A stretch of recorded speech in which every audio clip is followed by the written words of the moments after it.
Me, he, my, sir, whatever I touch.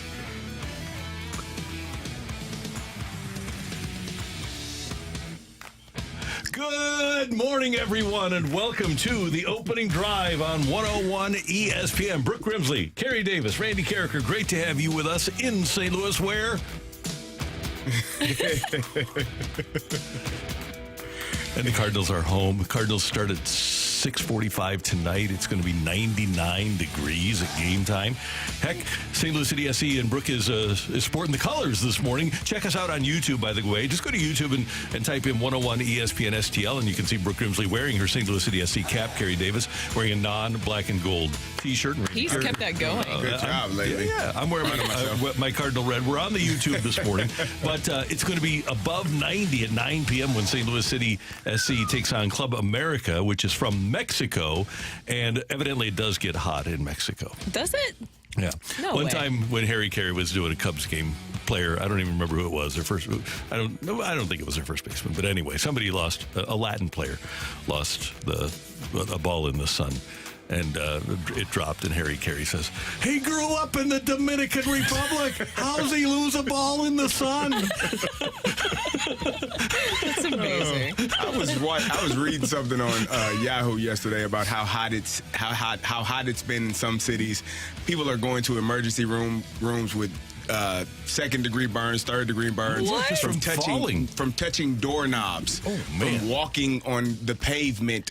I guess barefoot. I don't know why you would do that. 170 degrees is what the dog pavement pads on dogs' feet. Yeah. Oh my gosh. Where? What area is this? I think it was Texas. Okay, I can Phoenix, see that. Wyoming. Yeah. It was a couple other states that were that report was about. Phoenix, check in on the old YouTube and tell us how many consecutive days above 110. I think it's like 25 or 26. Yeah, cue to all the news stations then cracking an egg during their live shots to display how hot it is. It is. That's how that always goes, It is. right? Yeah. Just so you know. Speaking of hot, how about our Cardinals? Yeah. How about them? Oh. Fire. They go to Arizona where it was hot, and they take 2 out of 3. And nobody is hotter. By the way, how about Jim Harbaugh getting suspended? Speaking of nobody, that struck hot, my mind. I'm sure. Yeah, he's probably. But the Cardinals win by a score of 11-7 in Arizona. Jack Flaherty, in what may have been his last start as a member of the Cardinals, goes 5 innings. He allows 3 runs on 8 hits, 4 strikeouts, and 2 walks. But the story of the day was the Cardinal offense. In the second inning, the young fella did it again. Launch, deep right center field. That may be headed to the pool. It is long gone. Nolan Gorman, perfect timing. It's 1-0 St. Louis. Chip with the call on Bally Sports. Cardinals led 1-0 at that point. They increased their lead to 2-0 before Arizona tied it. Cardinals come back and take the lead. And then in the 7th inning, with the Cardinals up by a score of 4-3, the MVP stepped in. That is launched deep to left field. Goldie does it again in Phoenix. Another mammoth 2-run homer. 417 feet. And the Cardinals have pulled away in the 7th. I don't know what you guys were thinking, but I thought when he hit that ball, it took my breath away. It was just, he hit that ball so hard and so far, and there was no doubt about it. That was one of those really majestic Paul Goldschmidt homers. This is what you expected from this lineup. You expected power. You expected balls going over fences. You expected a lineup that was able to produce runs. That's what we were correct in that assessment. We needed around 8 runs a game in order to be successful. You got 11 yesterday, powered by 5 home runs. It just was a good time at the plate yesterday for the Cardinals. Arizona scored 1 more, but Nolan Gorman wasn't done. High in the air to center. Thomas on the run. Still going. That ball is high off the wall. Another homer for Gorman. We're going to have to drag him kicking and screaming to the charter. What a day for Gorman. 22 home runs this season for Gorman, tying with Arenado. We were talking about this before the show, just the power from the left side of the plate. Who was the last pure, just left-handed power threat prior to Nolan Gorman that you can think of for the Cardinals? Well, in 2018, Matt Carpenter was 8th in the league in slugging percentage. He had 36 homers and 42 doubles. So, but that wasn't over the course of a whole season. And Gorman has been up and down too. But I would never classify Marp as a true power threat. The guy. That's why I said true. Yeah. The guy who actually was that hitter, and he's actually very Gorman-esque, was Brandon Moss, who hit, I think he still has the longest Cardinal home run in Busch Stadium history. Hit 37 for them that year that he was here for the full year. So I would say probably Brandon Moss. But then before that, Kerry, you were bringing up Jimmy Baseball. All right? And Jimmy Baseball probably before that. And then he had some switch hitters like Berkman and Beltran who could hit it out. But just a pure left-handed power threat. Haven't been many lately for the Cardinals. No, and that's a guy I think none of us want to see go, right? No. It would be a huge mistake seeing him leave, but I think the only reason that he was even brought up in trade discussions is because he was reportedly one of the players they were willing to part with when they were looking at Sean Murphy. Yeah, and one of the really nice things, Brooke, is that when the Cardinals evaluate a young player, generally they don't do anything and go off and do anything. So they pick the guy. No, Randy, what? No, that's not our MO. We usually send the wrong guy. Oh. Never mind. So the Cardinals 15 hits, getting 11 from the top 5 spots in the order. Newt, give us a little Newt news. Nutty Neuters. I don't know. I need to come up with a song. Nutty Neuters and Newt Nation. Get neuted. Neutering the other. No, we don't want to Matthew doesn't like that one. But it's just his name. I'm just saying, right. like he's neutering the opposition. He does, No. There's not nearly enough like allusions to him being like the villain of opposite Willy Wonka one day, because that's honestly what I think Lars Nootbaar, his true potential is. His true potential is it being a movie where he's the villain to Willy Wonka. Okay. Lars Nootbaar is an evil candy magnate. I think it's perfect. The Nutty Neuters of Newt Nation are always very excited when Lars Nootbaar. That's his army. Yes. That takes down Willy Wonka's and the Oompa Loompas. Yeah, it is. We are a very strong army. Newt, 3 for 4 with a couple of RBIs and a homer. Tyler O'Neill had a couple of hits. He's cracking up over there. And, that was funny. And tell me if you guys kind of thought that the bullpen might cough that baby up. They tried. They tried. I was looking at, well, y'all just going to let him keep scoring, huh? Okay. Hey, we got to see Suarez, though. That's something. Right? Cardinals pitchers in their first game this year for the Cardinals, ERA has to be like 12.5. Yeah, right. Hey, the LA Times picked a great time to quit covering sports. Yesterday, the Angels picked, I don't know if did you guys see that? I did, yeah. So the Angels have pulled Shohei Ohtani off the block, and then they go out and traded for Lucas Giolito and Reynaldo Lopez from the White Sox for 2 top prospects. And then the Dodgers, after trading for Kike Hernandez a couple of days and trading Noah Syndergaard, they got shortstop Ahmed Rosario from the Cleveland Guardians. So, nice move, LA Times. Brilliant. And did you guys watch women's soccer last night? Man, that was compelling. You talk about dominant. Holy cow. Now, it was only a 1-1 draw. They outshot the Netherlands. And how'd you like to have your country be named Ned? Ned. Yeah. I thought that was. Yeah. Hey, Randy, they don't have a name for their country. They just they jump around names willy-nilly. They're the Dutch. They're Holland. They're the Netherlands. They just pick and choose willy-nilly. Frankly, I don't appreciate it. I kind of do.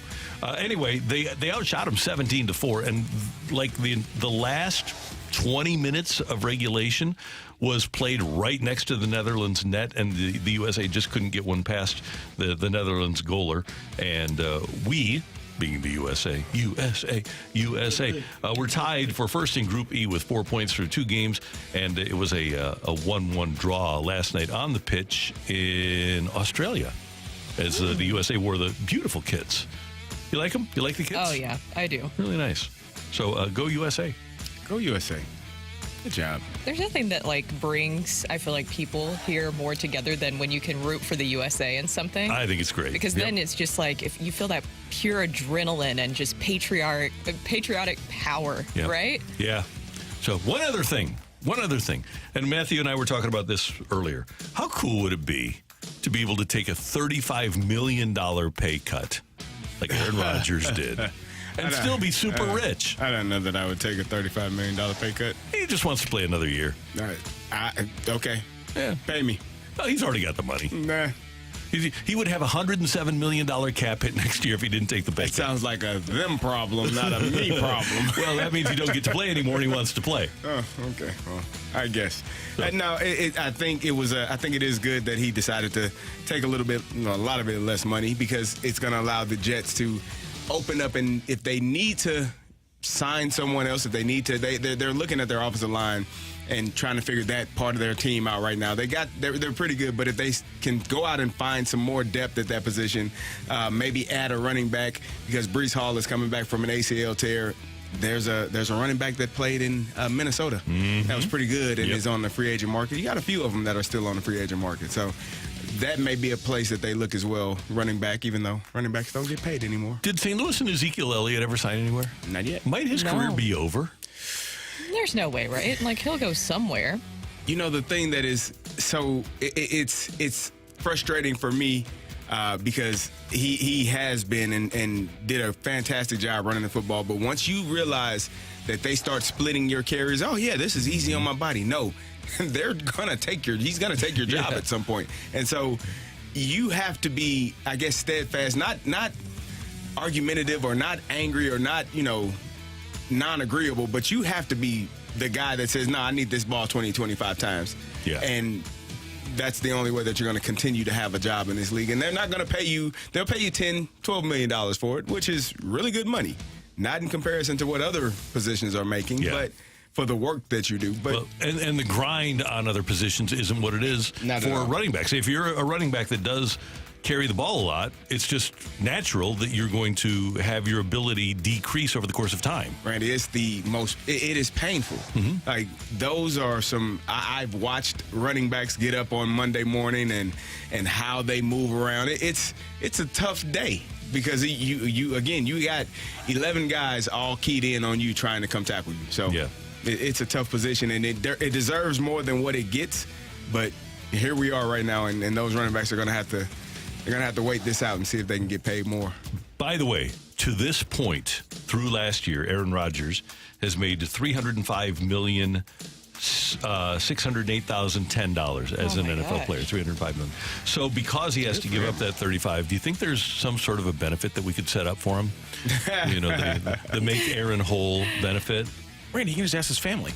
How about, I don't know about that. How about a bake sale? How about an Aaron Rodgers bake sale? Oh, yeah. I don't think we're going to get $35 million in our... We can try. We can start and send it to him. Especially if he needs to go to the darkness again, and another retreat. Yeah. Makes That's it simple, expensive. Though. It doesn't have to be good baked goods. You just have to put mushrooms in it. No. Well, that makes everybody will like it then. And they'll keep coming back, I'm assuming. Yeah. So there you have it. By the way, the Flash apparently official from Phoenix, Arizona, 27 days over 110 degrees. 27 consecutive. That's a month of 110 plus nearly, because a month is 30 or 31. Mm-hmm. It's a long time of 100 degree days. It's a long time. I think.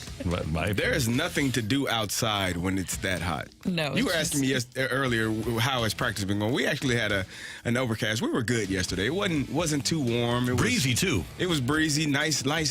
Our kids have been blessed, I say, because they haven't had one of those days where it's like suffocating to breathe. It's been pretty good. Well, and here's another thing. Coaches, take note. Kerry Davis, tell us how you make your kids drink water. Oh, yeah, we drink a lot of water all day. You have to. Yeah. It is a necessity. Go drink. I make them go back. They come, they like, oh, we got to hurry up. No. Stay over there for about 10 minutes. Yeah. Drink some water. Get replenished, get rehydrated so we can get to this work. Good note. Coaches, take note.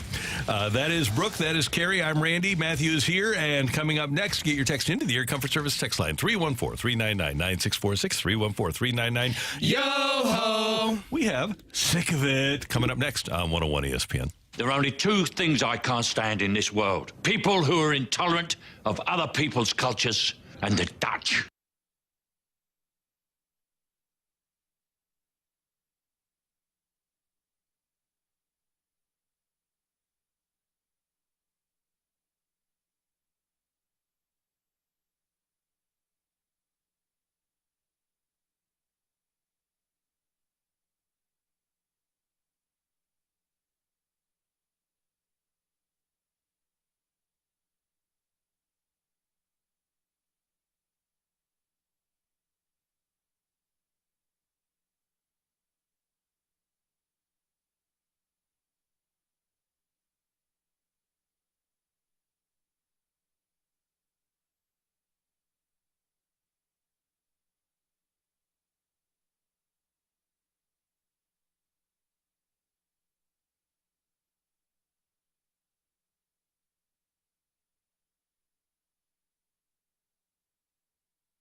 it here on 101 ESPN. 314-399-9646.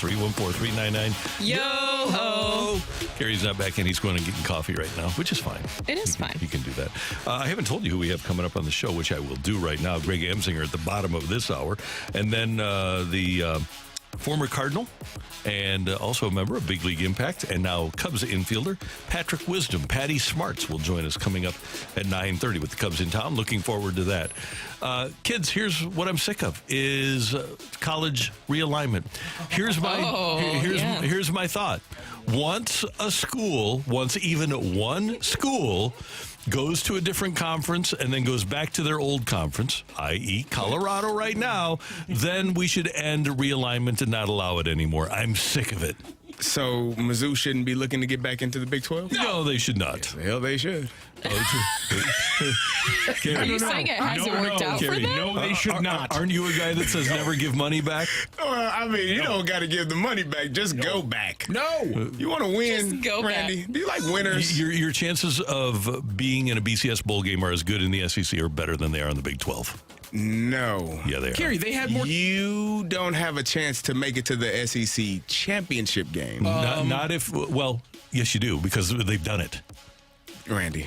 They've been in two. Randy, that was How many- times How many ago. Big 12 championships did they make it in the first the 20 years before that? So The SEC is a much different SEC now than it was 10 years ago. Well, I'm telling you, without Texas and Oklahoma in the Big 12, nobody there is ever going to the Final Four. Or even the only team they'll have in the Final 12, they'll have one team in the Final 12. See, I'm learning that it's a very sensitive subject with the Mizzou. And Here's the thing. It's just reality. We're talking about reality. Mizzou should go to the Big Ten. Well, no. Yeah. Well, they would No, because academically, the Big Ten should have taken them a long time ago. But all I have to do is ask this question. Has the University of Missouri played in an SEC championship game? Yes. Then the answer is yes. I understand why a lot of schools, too, just speaking specifically of the SEC, why people want to go to the SEC. A lot more money, easier probably for recruiting-wise. Well, in some ways, you're competing more with the other big schools. And also the allure of more TV games, more exposure. I get that, but it makes it a million times harder. Difficult to win in the SEC as long as LSU, Alabama, Georgia. Yeah. Florida is a team that is struggling to win, and they have exactly. And that's why Mizzou has a chance in the SEC. Yep. Yeah. In the SEC, it just means more. That's what they say. Right? Yeah, that's You know what I'm sick of? I'm sick of seeing my position, my fellow mates in the backfield being misunderstood, mistreated, treated poorly, just not cared for, not looked after, not taken care of. These men carry the football 20 to 25 times a game. They get tackled to the ground 20 to 25 times a game. They may catch 3 to 4 passes a game. They may block rushing linebackers 4 to 6 times a game. They are the lifeblood of a football team. They are the heart that pumps all of the blood to all of the arteries and to your body parts. It allows your fingers to wiggle and your toes to wiggle and your shoulders to go up and down. And here they are. You're not taking care of your heart. Teams. Yep. You're not taking care of the heart of your team. You are mistreating them. You're treating them poorly. You aren't paying them what they're worth. And I'm sick of it, Randy. Just, you know what? Have a running back that misses a block and see what happens with Patrick Mahomes. Let's do that. Let's see how important the running back position is when he can't pass block. When he chooses not to pass block. Did you ever have a lookout block? Oh, yeah. Well, I didn't tell you. I'm going to tell you a story about a guy named Mario Williams. He's a first round draft pick. First pick of the draft. And he's about 6'6". They called him like Jordan. He was like the basketball version. He was a really good football player. And so we had a play. Bruce Arians was like, hey, can you block him? Oh, hell yeah, I can block him. Of course I can. Go block him. Again, I'm 5'10". I'm strong, Randy. In here, internally. In here, I'm strong. Out here, not so much. So I get to him. I shoot my hands. Boom. Got him. Mario shoots his hands. Boom. I don't got him no more. I can't reach him. No. He throws me to the side. Look out, 7. He's going to come and tackle you. There's nothing I can do. This is a physical limitation. This is not me not trying hard. This is a physical limitation.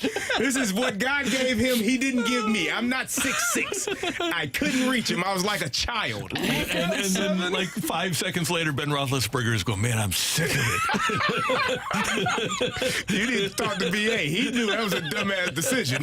That's amazing. You know what I'm sick of, guys? And some people have already texted in about this. Aliens.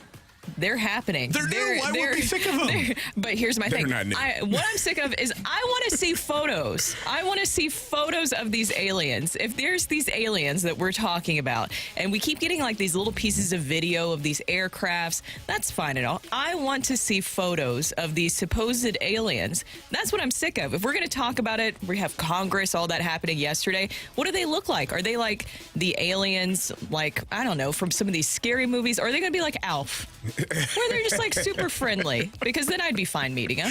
I don't think.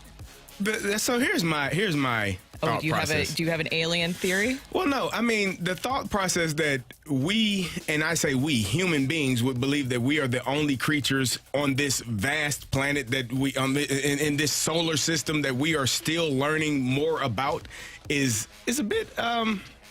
It's a big ego. Selfish. Yeah, it's kind of like, we're the only ones that matter. Yeah, that's dumb. That's not true. The solar system, they are learning about planets they're still learning. There are things that we have no clue about. A scientist recently put in scope of the amount of the universe that we've explored is the equivalent of putting an 8-ounce glass of water in the ocean, picking up all the water in that, and saying that's what we've discovered compared to the rest of the ocean. How does he know? They know these things. Is he an alien? Whoa. Because they can measure is he an alien? They can measure the size of a constantly expanding universe. I'm just and how saying. much we've I feel like we've talked about it so much over the years. So much. I just want to see.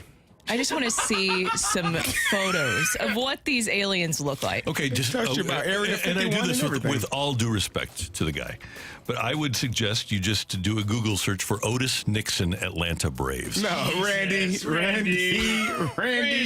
Oh, Otis is a fine gentleman. Randy. I said with all due respect. He's a fine gentleman. I don't know if that gets you away from that. He was a great baseball player. He was a very fast baseball. Otis, we won't do that to you. We love Otis. Wait, here's a follow-up question. Who is the most alien-like on the Cardinals? No. Not going to say it. You're not going to say, hey, it could be a compliment. It could be a compliment. I'm not saying this in a negative way. As Steve Spagnuolo would famously say, I'm not going there. Don't get fired. What do we have on the text line? Sick of it. Sick of going through the drive-thru and the workers telling me to pull forward after they give me my drink so they can walk my food to me. Just let me wait right here. There's nobody behind me. I feel that pain, actually.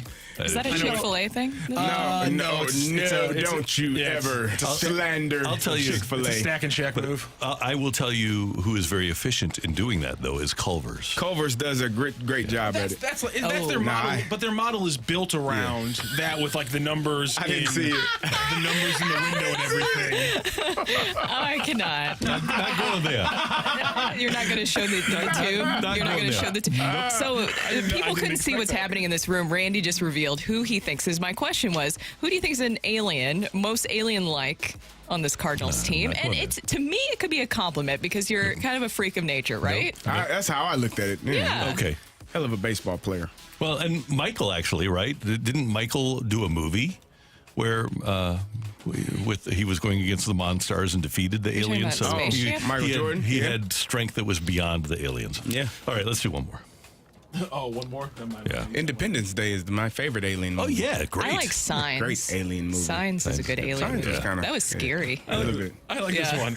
I'm sick of the Cardinals blowing leads. If they were just an average team, they'd be winning this division. Yeah. I don't know.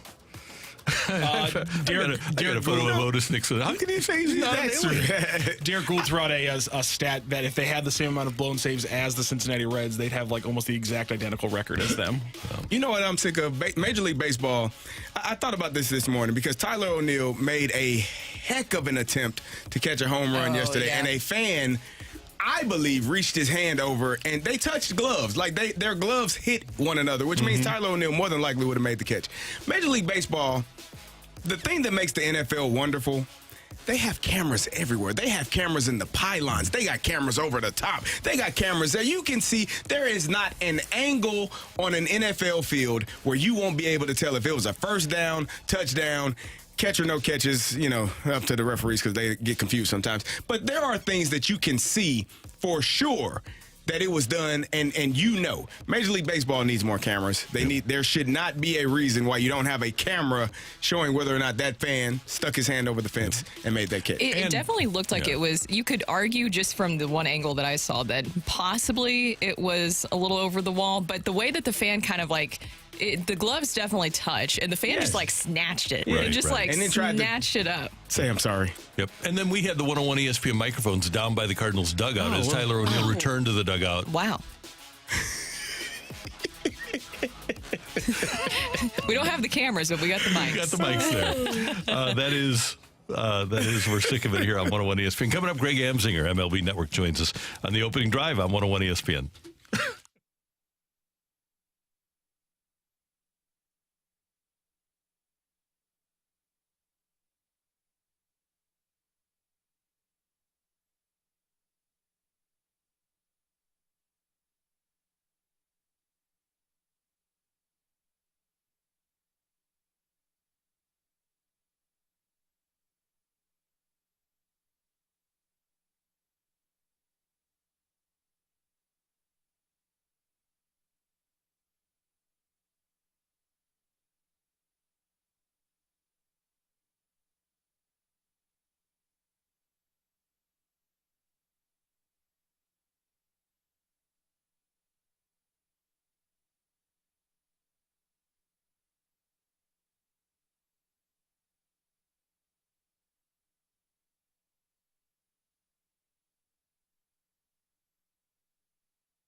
This is Rocc with your Sports Center update, driven by Johnny Londoff Chevrolet and Johnny Londoff Autoplex. The Cardinals finish out their time in the desert with a win, 11-7 over the Diamondbacks, taking 2 of 3 in that game. The big hitter in yesterday's win was Nolan Gorman, 3 of 5 with 3 RBI and 2 home runs throughout that game. Cardinals are back in action, starting a 4-game series against the Chicago Cubs. It's a 6:45 first pitch in Game 1 today. It'll be the lefty Steele, 10-3 on the season, facing off against Miles Michaelis for the Cardinals. Michaelis on the season, 6-5. Coming up later on in the show, former Cardinal and current Cub Patrick Wisdom joins the show at 9:30. Coming up right now, it is MLB Network lead host Greg Amsinger. That is your Sports Center update, driven by Johnny Londoff. Find your roads and shop 24/7 at londoff.com and londoffautoplex.com.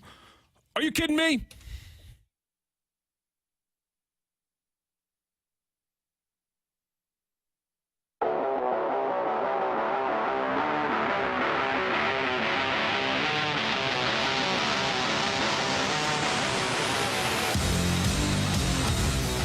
The great Greg Amsinger is with us on the Celebrity Line. Of course, you can see Greg on MLB Network every night on MLB Tonight. You can also have this little nugget of knowledge that Greg is a native of St. Louis. He attended the Lindenwood University, and he joins us now. Greg, we've got a segment that'll come up after you called Take It or Leave It, and I'm going to give you one right now. Take it or leave it. The Angels are doing the right thing in not trading Shohei Ohtani. Oh man, that's a hard one. Immediately I wanted to say leave it because they have no chance of re-signing him, right? So if you know he's going to leave, even if it's to the rival Dodgers, which is going to be painful for the owner of the Angels, Artie Moreno, you got to get something for him. You can't just get a compensation pick for a Hall of Fame level pitcher, a Hall of Fame level slugger. It makes no sense. But Tom Verducci broke the news last night that they're pulling him off the trade market. And, of course, they made a trade for Lucas Giolito and Ronaldo Lopez after they made that news.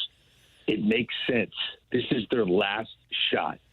What are they trying to do? They're trying to get an Aaron Judge-like situation. They want Shohei Ohtani to have warm and fuzzy feelings for the Angels. The only way they can do that is if they make this miraculous October run. They go deep into the playoffs. He pitches them into the ALCS of the World Series, and then he decides to not take the highest offer and stay with the Angels, which is what Aaron Judge did when he stayed with the Yankees. This is their only shot at keeping Shohei Ohtani, who's worth so much international money to whatever franchise signs him. So, to me, the more I look at it, this is their Hail Mary pass at keeping Ohtani. And so it's the right thing. What's that? So it's the correct thing to do. I think keeping him is the right thing to do. Okay, but here's what I said on TV, all right? You have to be okay. I live my life in worst-case scenario situations. When I drive my car, I'm expecting someone to cut me off everywhere I go. When I'm on TV, I expect the control room to not run any tape. I expect everything to go wrong in every facet of life.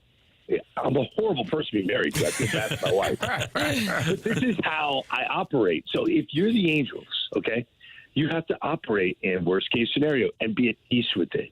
The worst-case scenario situation here is you're going to trade for all these other players and give away so many young pieces of your future, which they did last night in the Giolito trade. You have to be okay with the fact that he's not going to help you get to the playoffs. You're not making the playoffs.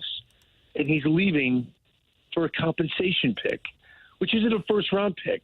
That's a pick in the 60s on day one of the draft. You've got to be okay with that. Because if you don't go to the playoffs, guess what? Shohei Ohtani's signing with the Dodgers. He's tired of not going to the playoffs. So if you're the Angels, you have to be okay with the worst-case scenario, and it appears they are.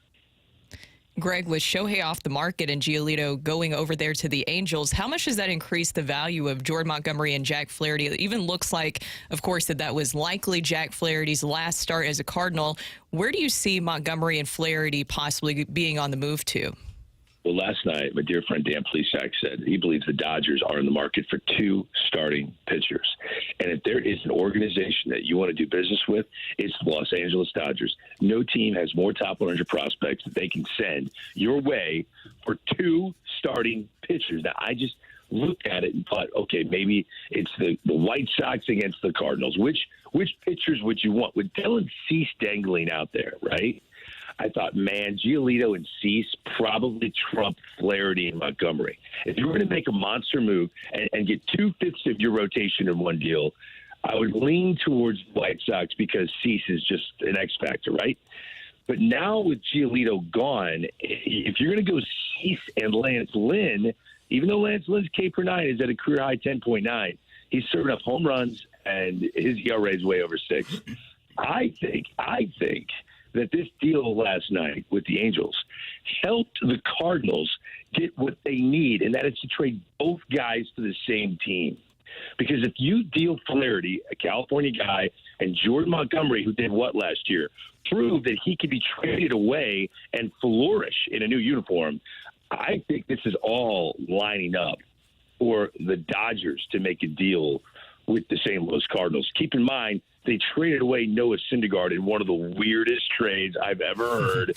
Noah Syndergaard, who can't get anybody out, 1-4, ERA over 7 for Ahmed Rosario, who might not be an all-star, but he's playing shortstop every day for a team that technically is still in it in the AL Central. Made no sense. So they just got rid of one of their scrap heap starters. They need starting pitching. I think this helped the Cardinals. I think Flaherty and Montgomery to the Dodgers is looking more and more realistic.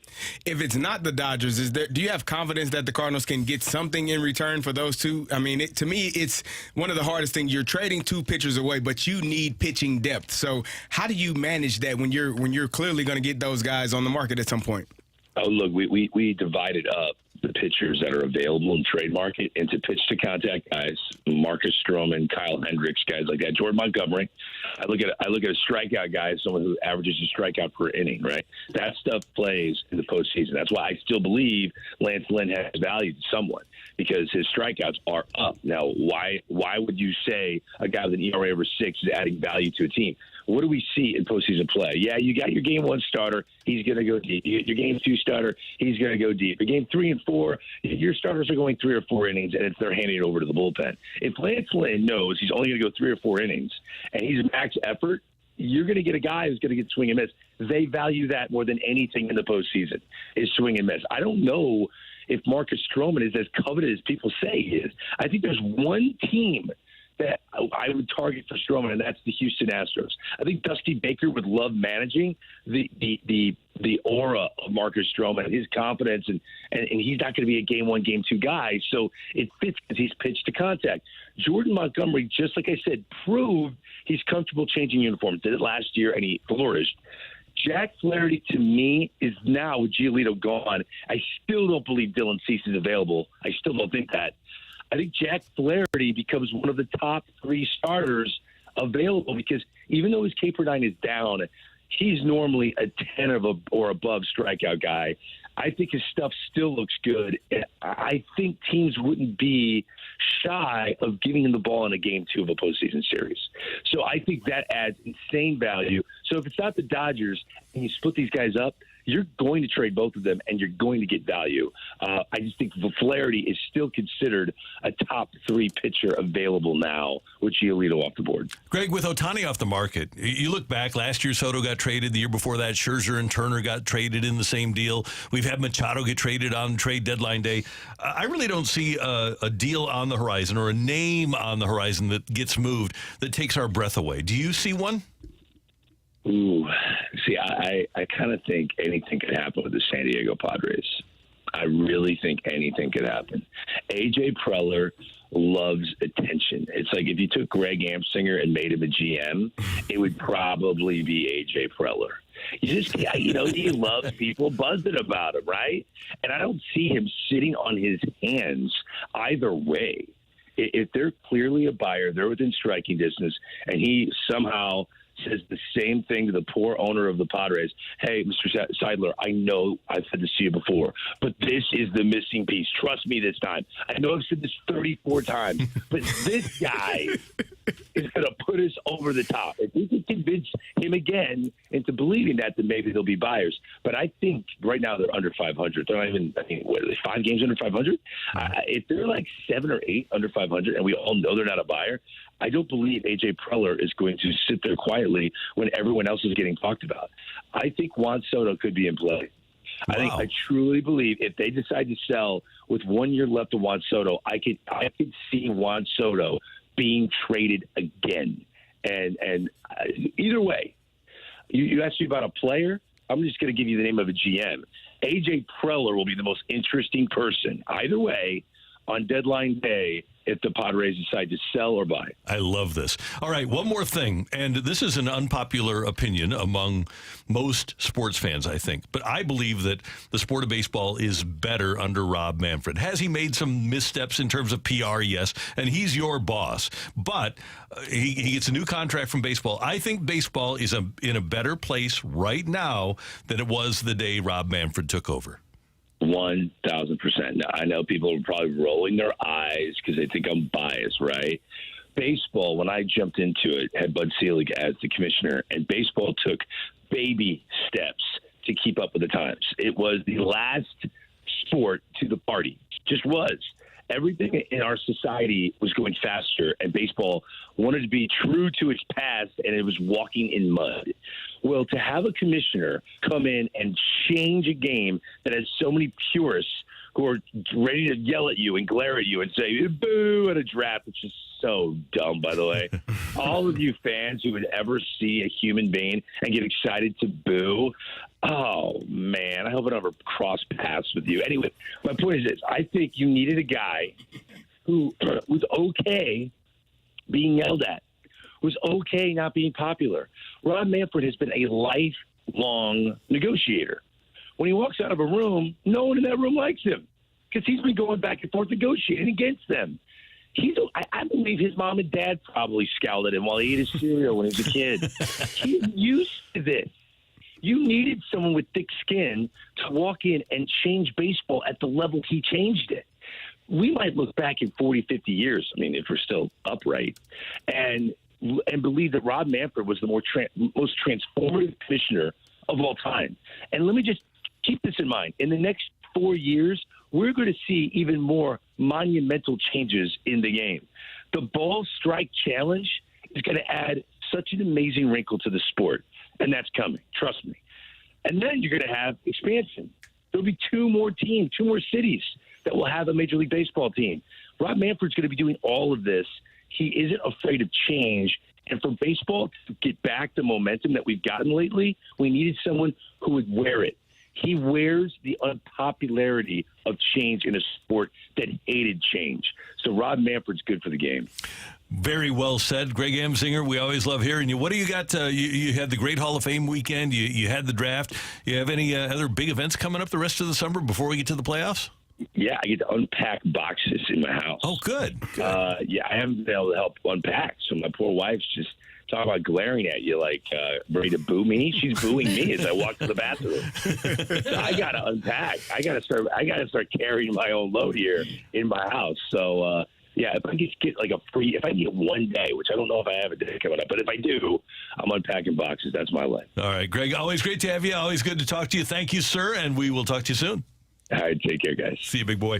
That is Greg Amsinger, MLB Network on 101 ESPN. You guys, thumbs up, thumbs down, thumbs sideways on Rob Manfred. I am thumbs up because I think the things this year, the changes this year, override the negatives of calling the Commissioner's Trophy a hunk of metal or dealing with not giving the Astros players the immunity so that they could get to the bottom of that cheating scandal. Yeah, I'll do thumbs up. I think they are transitioning into a better game. There are still some things we talked about it earlier, more cameras to make the correct calls. Eventually the ball strike won't be an issue. That is important.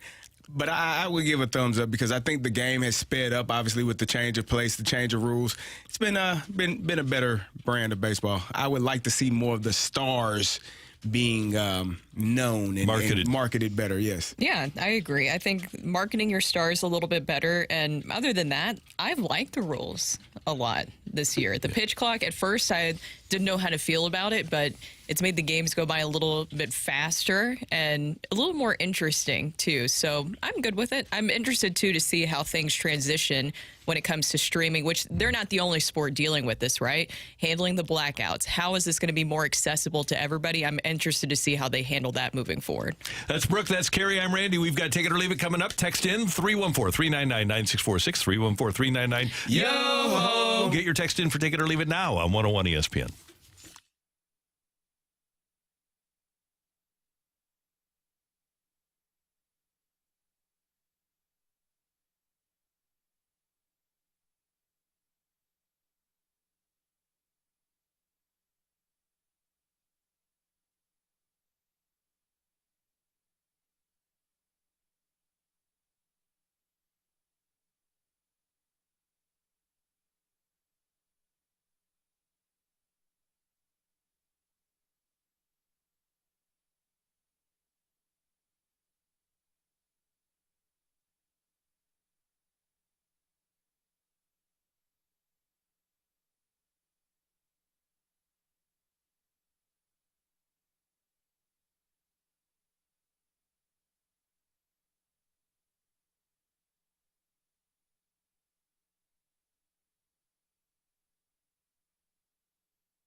you don't, send it right back. Get your text into 314-399-9646 and give us your take it or leave it. Brought to you by Gloria Lou Realty. Visit GloriaHasTheBuyers.com and start packing. That's my final offer.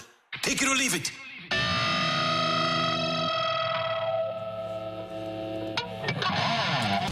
Quick note before we get to TIOLI, we talked earlier about the Jets running back situation and Dalvin Cook being out there, and Rich Cimini of ESPN reporting that Dalvin Cook is visiting the Jets today, and it would not be a surprise if they would sign him by the end of the day. They just saved some money. Miami Dolphins should have jumped on it sooner. Okay, I'm going to, with my take it or leave it, I'm going to leave it before I start the question. Okay. But Brooke is off tomorrow because she's going to Nashville to pick out a wedding dress. Okay. So Matthew and Brooke and Carrie, take it or leave it. Brooke Grimsley has it in her to be a bridezilla. I like how you already said this. Hey. I like how you already said you're going to leave it. So you're like, I don't know how this is going to go. I think you're just too nice. Brady, who needs a 200-mile drive to buy a dress? There's stores here in St. Louis, aren't there? Because my mom is back in Nashville, so I want to spend time with her. I love you. I'm going to be praying for David, dear baby Jesus. I pray that David is comforted in this time. He's safe and secure from all anger. Brooke, you're going to be amazing.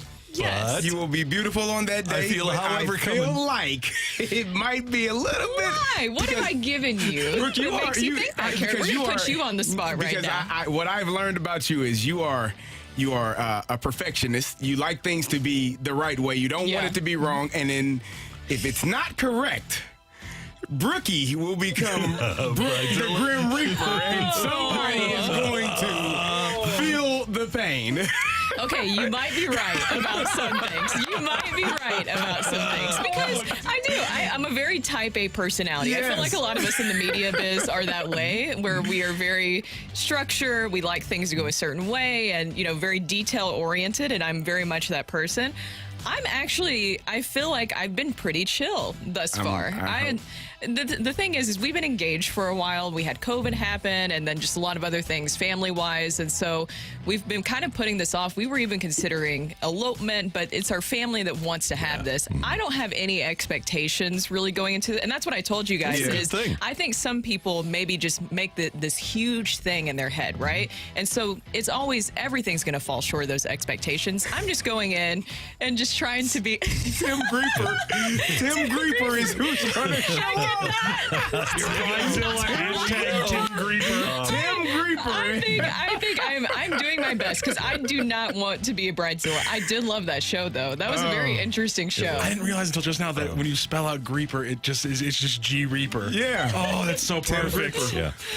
And by the way, and this may or may not apply to Brooke's forthcoming nuptials. Pro tip, though, for wedding planners, plan to show up at the wedding. Please. That would be nice. That's something. That's important. That's been an experience. I don't know. I'll separate away from that. kind of an important thing. So I don't know if you all saw this. The Rangers and the Astros played yesterday, and Adolis Garcia hit a 448-foot shot. Who? Adolis Garcia. Never heard of him. He sounds familiar. He was. No, don't worry about it. So, it took him 30 seconds to get around the bases to home plate. Seth Martinez, the pitcher who gave up that shot, pitched one inning, gave up 6 hits and 7 earned runs. Take it or leave it. He was just trying to give Seth some time to get a break. We'll take it. Yeah. He was looking out for you. Nice for the guy. You needed some time to rest. Gosh. To decompress out there. Yeah. 30 seconds. And now you want to get mad. If you don't like it, don't throw the pitch, brother. Right. What the hell you mad at? Yeah. I love that. I could go a million different directions with this, but take it. I did like this one. Maybe I'm just going to go off of what this person said because this one was really funny. Take it or leave it. Brooke says no to David if he works a week back into his vows. Take it. I will. That's when Bridezilla would come out. I would be turning around that aisle. Now All I want is like during the reception, him to be like, I pulled some. Somebody be like, David, what's wrong there? I think I got a weak back. How long you had it? About a week back. I will literally leave, runaway bride style. Yeah. So, the officiant of this upcoming wedding get in on such malfeasance? No, I would hope not. Okay. I would hope not. Maybe that's my one stipulation I need to make very clear. No week back, Judge. All right, what do we got on the text line? Take it or leave it. At the deadline, Mo should work on deepening our farm system rather than acquiring players to improve the 2024 team. Leave it. Leave it. Yeah. 2024 is where it's at. More years left. You can't have 2 bad years in a row.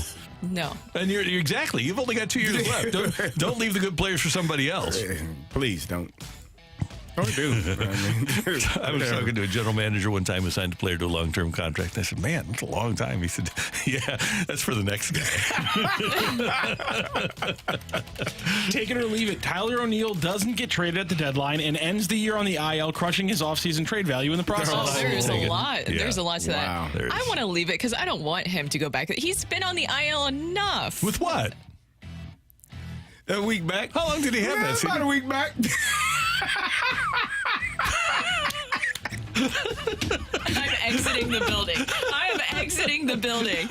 No. No, he will. Man, I get so concerned when he runs hard because It's the opposite of what Ollie wanted. yeah, I just think something's going to happen, and I feel bad for the guy. He's running to the second on that double. Somebody needs to hoping he study wasn't him. going to try to go to third. Yeah. They need to study Papa him, right? Hammy. Yes. What is it, you think? I don't know. Do you have any ideas?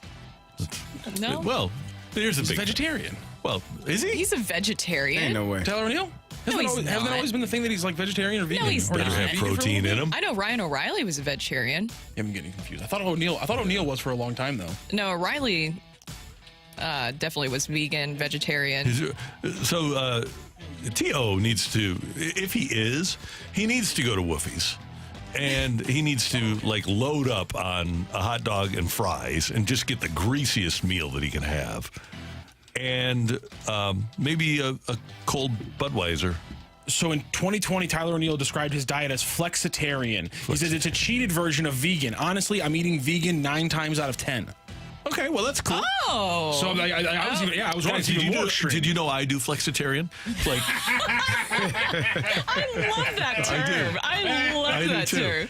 So, and it's not, maybe it's 7 times out of 10 where I'll have a ribeye or a burger. And then the other 7, I have a Reese's peanut butter cup, which has no meat in it whatsoever. I'm flexibility gonna use that. Okay. It sounds very pompous and just to be like, yeah, I'm a flexitarian. Is that restaurant good for flexitarians? I had to make sure because I'm a flexitarian. That's the best. And you can just pick your own type of flexitarian. I think you can get away with it more when the answer is, well, I'm vegan 9 times out of 10. So oh, okay. 30 meals in 10 days. Yeah, I'm a flexitarian. 1 out of every 30, I have a vegan meal. Yeah. I ate some asparagus last night. I'm a flexitarian. Yeah, there you go. Take it or leave it. Jack makes his next start for a California team. Take it.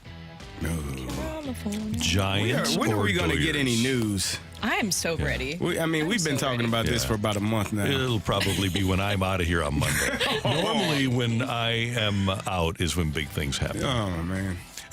We had 2 years in a row. One time I'm down in spring training in Arizona with Patrick, and that's when the Rams traded Sam Bradford to Philadelphia for Nick Foles, so they called me to have me on the show. So yeah, that happens a lot where I'm out and Monday, the deadline is Tuesday, so Monday is going to be a logical day for me to be out. Take it or leave it. You guys are starting to struggle on your week back jokes. Yesterday you got the first one at 7:37. Today 7:57. Take it. We got work to do tomorrow when Brooke is out. You guys would think that with as much practice as you had, Yeah. there should The be no Cardinals struggle. give us the practice. They have the ones. Yeah, we'll go quantity today. We'll take care of everybody. Thank you, Matthew. Thank you, Randy. And thank you very much for your texts. We do appreciate them. Hey, what happens if Mo doesn't change his MO and doesn't get a number 1 starter? That's next on 101 ESPN. That's a good lead.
today's top stories. It's the Opening Drive's Fresh Take. Brought to you by Schnucks Rewards. Reward yourself. Earn 2% back on every purchase with the Schnucks Rewards app.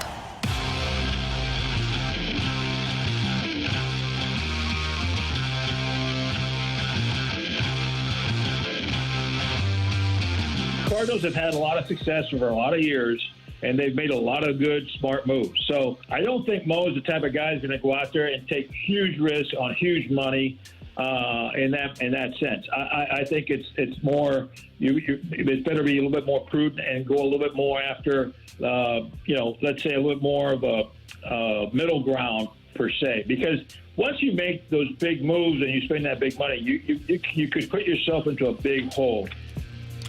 That's former Tigers general manager Al Avila with BK and Ferrario the other day here on 101 ESPN. Brooke, Carey, and Randy. And guys, if the Cardinals do go out and sign a free agent number one starter, and in my opinion, there's really only one out there this year, and that's Aaron Nola.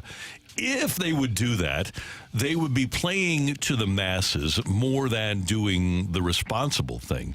And the reason I say that, and I get that people want the Cardinals to spend more money and to get a big money starting pitcher. But I think there's two things to look at here.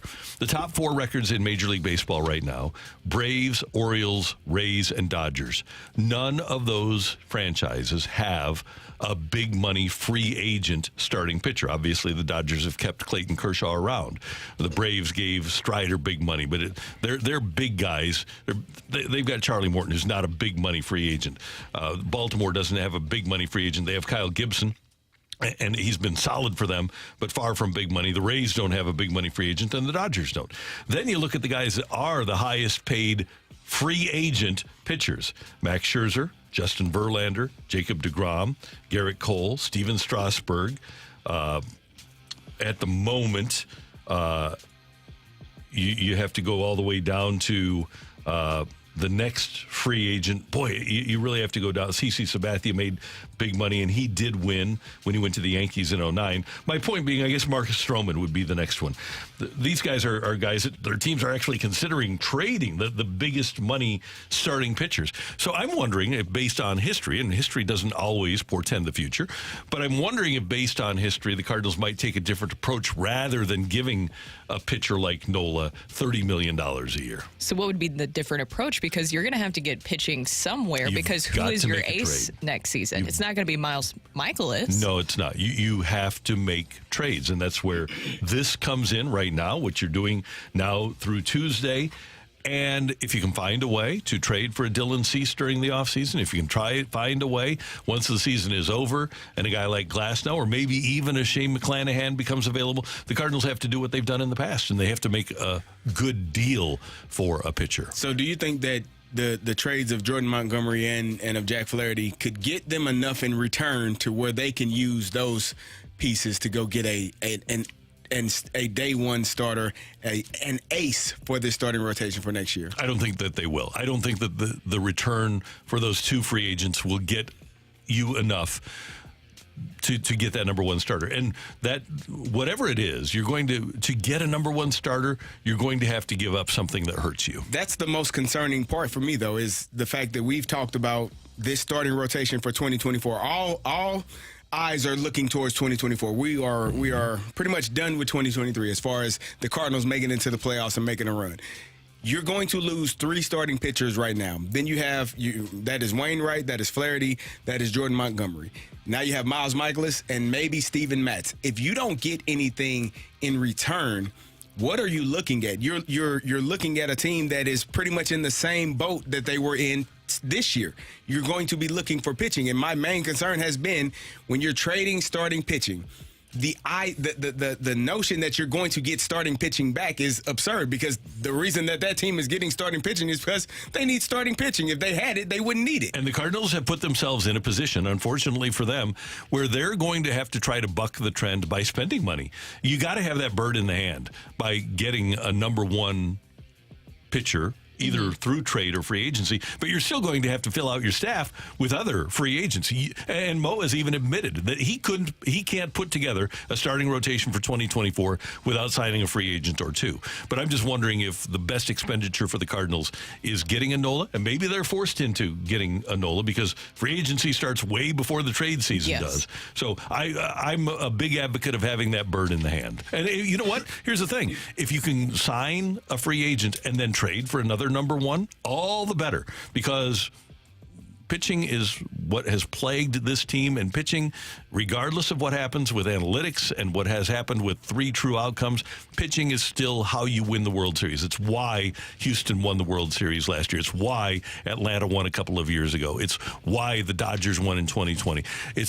Pitching is how you win in baseball, and it has been for more than 150 years and will be for the next 150 years. And this is why it's very interesting that you mentioned the tough position that they're in. We've talked about that. This is the situation that they have put themselves in where you need starting pitching. Starting pitching has been an issue, and I know that we looked at the bullpen, and we're talking about the 24 blown saves that they have had this season. That is not good as well, but I think a lot of that you can pinpoint back to the fact that the starting pitching is not able to give you quality starts, and that's been taxing the bullpen this season.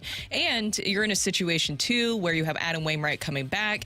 You are down a bullpen arm because you need somebody who's able to piggyback with him. There's a lot that's going on with this season. It's going to be interesting because you can't have too young of a starting pitching rotation either. Because what have we also heard in general from this team about one of the things that they talk about their issues is that they think that this is just a very young group. You couldn't necessarily say that about the pitching staff, but with all this turnover, and if it's going to be too many young pitchers coming in, then you could say that. And there's going to be a learning curve with that. This is my concern. We go into this season with Miles Mikolas, Jordan Montgomery, Jack Flaherty, Steven Matz, and Adam Wainwright. And we have seen how this has turned out. Potentially next season, you're looking at Miles Mikolas, McGreevy, Graceffo, Zach Thompson, Liberatore. Do you have more confidence in that group than the group you just had this season? You are going to repeat what took place this year if they do not go out and purchase and spend money on a free agent, or if they are unable to do anything at the trade deadline. You're going to be in the same boat. We have talked about pitching.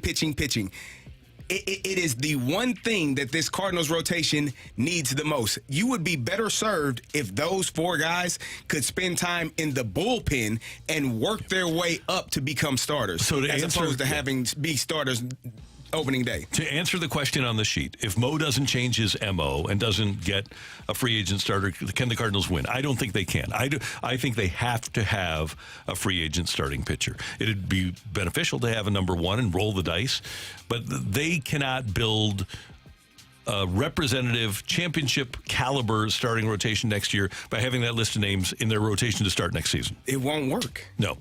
It won't. And it's very interesting, too, because a lot that's happening that right now with the trade deadline can really dictate the value that the Cardinals are able to get back with Jordan Montgomery and Jack Flaherty.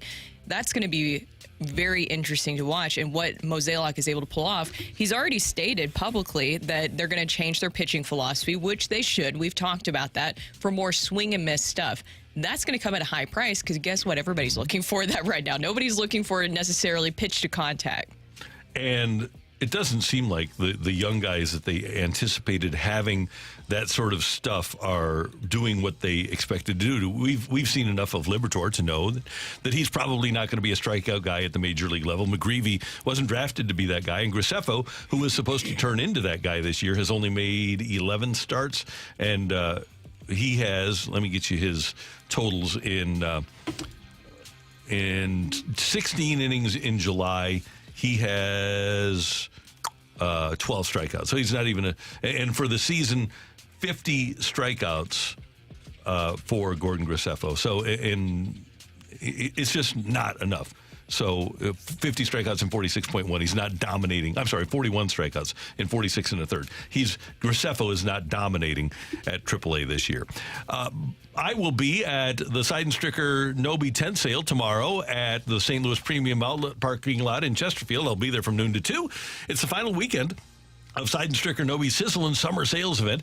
Great savings and great financing available with easy on-the-spot application. Come out and talk to their John Deere sales professionals and find out the best equipment for your property. It really is cool to see it all. It's tomorrow from noon to 2 with me at the Side and Stricker Noby Partners tent sale in Chesterfield. Coming up, we've got our bird watch for you here on the opening drive on 101 ESPN.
I'm a trends guy, as you know, in Major League Baseball, and I'm gonna start with a trend here with my birdwatch.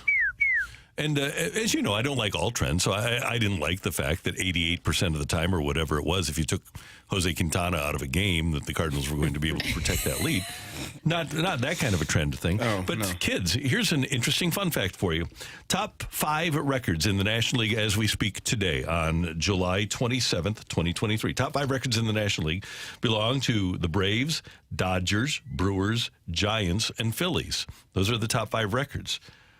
The top 5 bullpen ERAs in the National League: Braves, Giants, Brewers, Phillies, and Padres.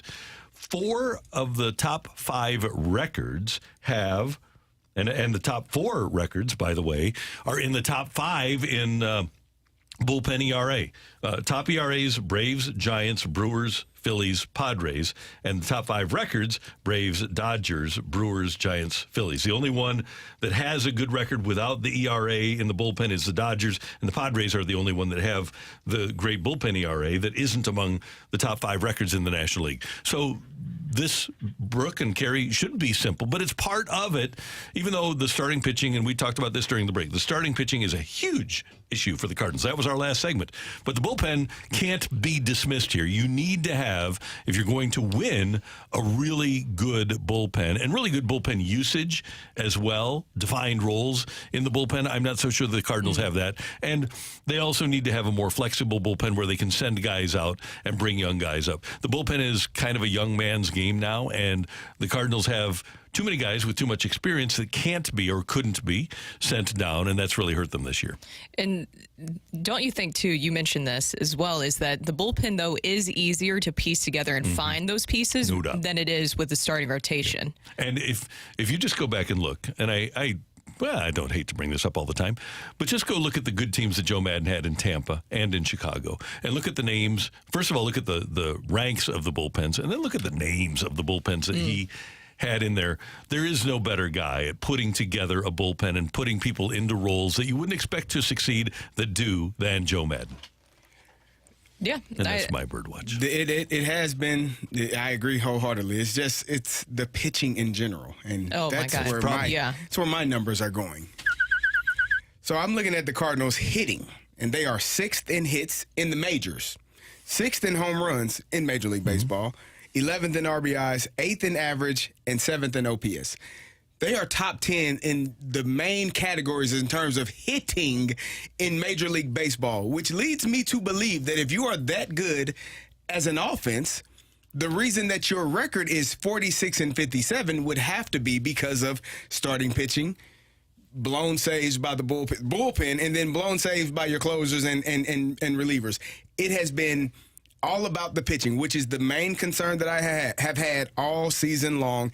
If you're going to trade away 2 pitchers, what are you going to get in return? Again, if I'm trading 2 guys to the Dodgers for prospects, I would assume that those prospects aren't ready to play Major League Baseball right now. Otherwise, they would be pulled up for the Dodgers team and be their starting pitchers. So that's my concern. What are you going to get for this team in terms of the starting rotation, in terms of the bullpen? How do you get better when obviously you can hit the baseball? Top 10 in most of those statistical categories is extremely good for this team. The pitching has not been, and so how do you get better moving forward? And to that point, would you guys agree with me that if you're going to go out and do that, if you're going to get young pitchers that you want to ascend, you better have some pretty solid definition in developing those young pitchers? Yeah. That's exactly what I was going to say. It's been just such a culmination of all those things that you're mentioning with pitching. The hitting has done its part. It's doing its part in a lot of different categories. You know, it's the pitching staff in general with the starters, especially in the first half of the season, we were talking about it. The starters, you know, giving up those huge leads just puts a lot on the offense. And then on top of that, too, your bullpen, the blown saves, 24 blown saves. In general, this pitching staff has underperformed. That's something they really have to change. It's going to be more than just bring in new players, new faces. It's also something they're going to have to look at from a standpoint behind the scenes. Absolutely. My bird watch, and maybe it's kind of also a bird watch / splat. That was beautiful. Thank you. Were right on key. Can I record yours after this show? Those are really good. Thank you. That was absolutely beautiful. That was me doing it. Yeah. My birdwatch / splat is going to be Brendan Donovan. So Derek Gould of the Post-Dispatch put out an article last night discussing this about Brendan Donovan. We know that he's been dealing with an arm injury, and it's very interesting to see how much this is affecting things, because it came out in the article that he will not be playing a position anytime soon. The team has determined this week, and means an extended engagement for Donovan as the designated hitter. Team officials are consulting with a specialist Donovan saw in Texas at the start of this road trip. They're still discussing treatment options for flexor tendon strain and persisting inflammation in Donovan's right arm. Surgery is something that he's hoping will be a last case scenario. This is concerning to me because we know the value that Brendan Donovan brings, especially what he can do defensively, and we appreciate the hitting. But how much is this going to affect the Cardinals moving forward? Because the last thing I want to see is they wait too long and this turns into something more. Find out right now. Find out today, right? If he has to have surgery, get it done now. That's what I'm deeply concerned about is, okay, and maybe possibly too, he gets a surgery in November. He will start, the season next year, possibly on the IL. I mean, there's definitely going to be a pathway for him back. But whenever I hear that, the inflammation, he said that he doesn't feel it necessarily when he's hitting. It's when he's throwing. That concerns me. I mean, that is concerning. You got Brendan Donovan hurt. You got Tommy Edman hurt. You got, that may prevent them from being able to trade Paul DeJong. Yeah. I don't know what the role is for Paul DeJong when you have these injuries piling up for two guys that are capable of playing multiple positions in the infield and in the outfield. You got to, I think this trade deadline has gone in the worst way possible for the Cardinals and for John Mozeliak at this point, up until this point, because everyone that they think has value is clearly not as valued by other teams. So you're not going to get the return on the investment that you would like. And so now you're sitting here, well, do we just stand pat and try to figure it out? Do we try to keep these guys in house, or do we trade them off because we know they aren't going to re-sign next year for just anything in return? I don't know what this trade deadline is going to look like for the Cardinals, and I do think that that's partially why it has taken so long. One thing I've learned about the Cardinals in 2023 is always believe in Jose Fermin. Okay. Okay. The Ferminator? Yep, the Ferminator. All right. The Ferminator. And his eye black. I love it. Mm-hmm. Yep. So wasn't the Ferminator created in St. Louis? It was, yeah. Yeah. So we have one. It's great. If you have problems with Brendan Donovan's arm, or what's Tommy Edman's injury? Wrist. Oh, okay. You were hoping it was something. I could see you salivating over there, just hoping that it was going to be something else. But hey, we've got the Ferminator, and just have him. You can trade DeJong and still have a representative. There's a guy named Mason in the minors that's supposed to be a winner. He's a winner. His last name is Win. Yep. So all he knows is how to do that. I'm good with that. I'm good with it too. All right. And you know what? We're trying to bail here. We aren't trying to win. We're trying to bail out. So can't even bail out properly. We can't. It's really difficult. When you can't tank right, that's a problem. Yeah. It's hard to explain that to people though who are like, just get Aaron Nola, trade for Max Scherzer, and you got a solid rotation next year. I like it. I like it. We're always thinking. It's not happening. Well, it's a solid rotation from 20. It's going to be a tough 2 years. We do need a psycho on this team, though. At least one. Yeah, right. Yeah, you don't want lots of psychos, but just one of these. Two is my preference. Yeah, they balance each other out. When you have one psycho, he runs rampant. Yeah, but so if you have a psycho pitcher and a psycho position player. Yeah, you need two. Because they control each other. Yeah, and then they control. They can split the team in half and kind of go their the way. Idea. Hey, we need a fighter for the fight. All you need to do is text in and put the word fight next to your name, and the text number 314-399-9646. 314-399. Yo! The fight is next on 101 ESPN.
This is Rocc with your Sports Center update brought to you by Saliga Heating and Cooling. The Cardinals get out of Arizona with a win in the series after taking Game 3 against the Diamondbacks 11-7. Nolan Gorman with a big game, 3 of 5 with 3 RBI and 2 home runs. Cardinals back in action today, starting a 4-game series against the Chicago Cubs. 6:45 first pitch. It'll be the left-handed pitcher Logan Steele, 10-3 on the season, facing off against Miles Michaelis for the Cardinals. He is 6-5 on the year. Speaking of Cardinals, Cubs, coming up a little bit later on in the show at 9:30, Carrie, Brooke, and Randy, my apologies, Carrie, are joined by Patrick Wisdom on the show, the former Cardinal and the current Cubs infielder. Also tonight, it's going to be Club America facing off against City at City Park. It's a 9 p.m. kickoff for that second game of their League's Cup group stage. That is your Sports Center update brought to you by Saliga Heating and Cooling, an independent American Standard heating and air conditioning dealer.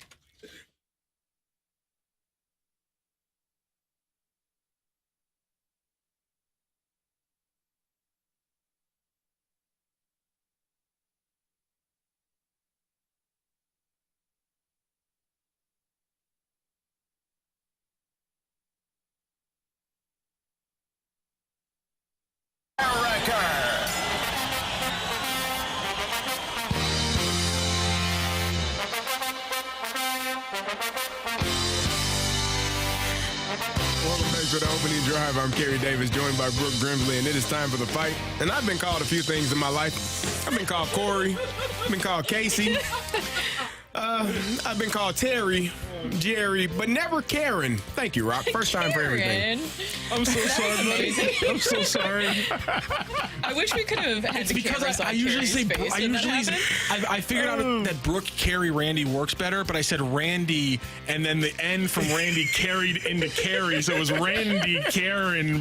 That was hilarious. Our fighter today is David. David, how are you doing? Good. How you doing, Kerry? I'm doing wonderful. Are you ready to take on Randy Carricker? Yes. All right, here we go. The record for most pitcher wins in the 21st century is 24 in a season, held by Randy Johnson in 2004, and who else in 2011? Is it CC Sabathia, Clayton Kershaw, or Justin Verlander? CC was really good that year. I'm going to go with CC. In all of NFL history, there are only 3 running backs aged 30 or older to lead the league in rushing. Mary Motley in 1950, Curtis Martin in 2004, and who else? Adrian Peterson, Barry Sanders, or O.J. Simpson? Peterson. I'm going to go O.J. Prior to his 6-year run at LSU, which SEC program did Ed Orgeron lead as head coach? Is it Ole Miss, South Carolina, or Mississippi State? Can you give me the options one more time? Ole Miss, South Carolina, Mississippi State.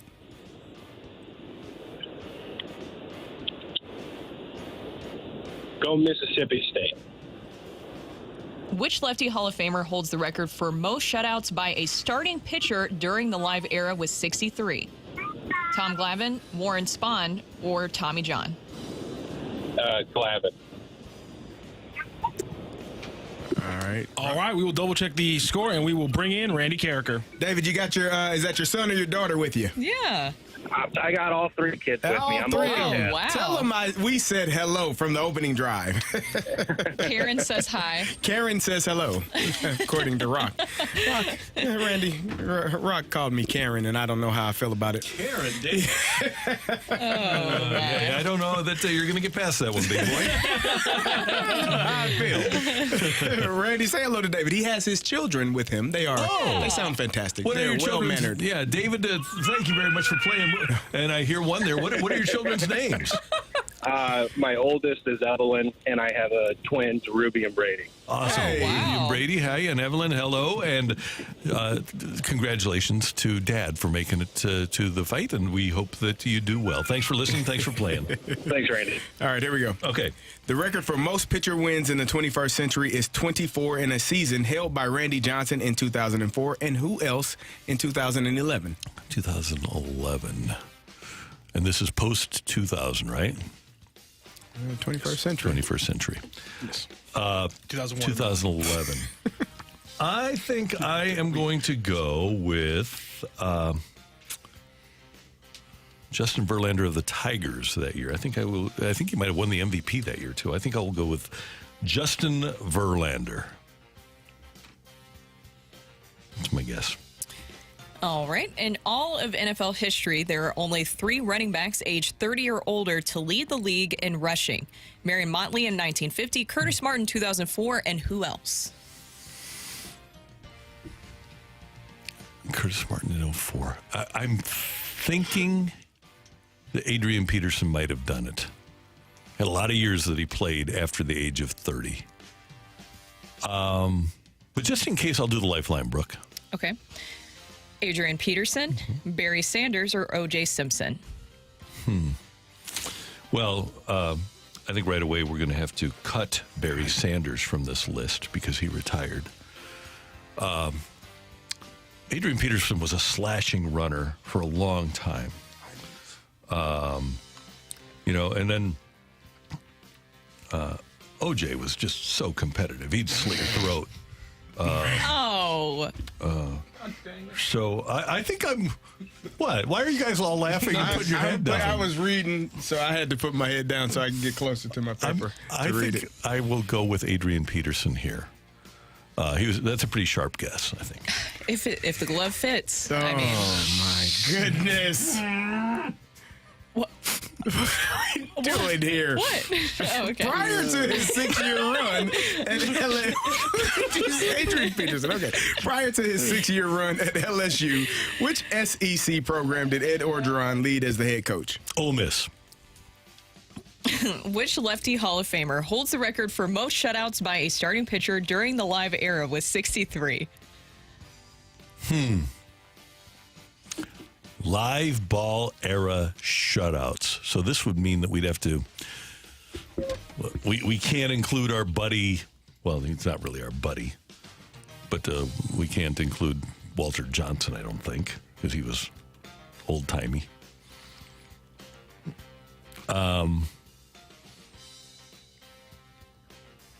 I believe... I can't use Cy Young either because he's old-timey. I think I'm going to have to go with 373 wins, left-handed, Braves, pretty good, and definitely not as old-timey because he pitched in the 60s, 70s, I think, and the 50s and 60s. I am going to go with former Braves left-hander Warren Spahn as my guy. He had a bunch. I'll go with him. Randy, do you have like a pamphlet that you study? Like I'm wondering, like, is there a book of notable statistics that you just crack out once a week to refresh your memory? I was telling a friend yesterday. It's the one thing that I can do. It's really the only. So I know what it was. I was as I am pretty much every day. By the way, 60-cent drinks today over at Mobile on the Run. But one of the people there said, I don't like to talk to you about sports because you talk about sports all the time. It's all I can talk about. Come on, I have nothing else going on. I'm a loser. Well, Randy, I mean, you don't have a thing that you study, but maybe you should have. Ring that bell. Go crazy, folks. Go crazy. The winner and still champion of the fight, Randy Carricker. The fight is presented by Golf Discount of St. Louis, with the most experienced club fitters in town. Why shop anywhere else?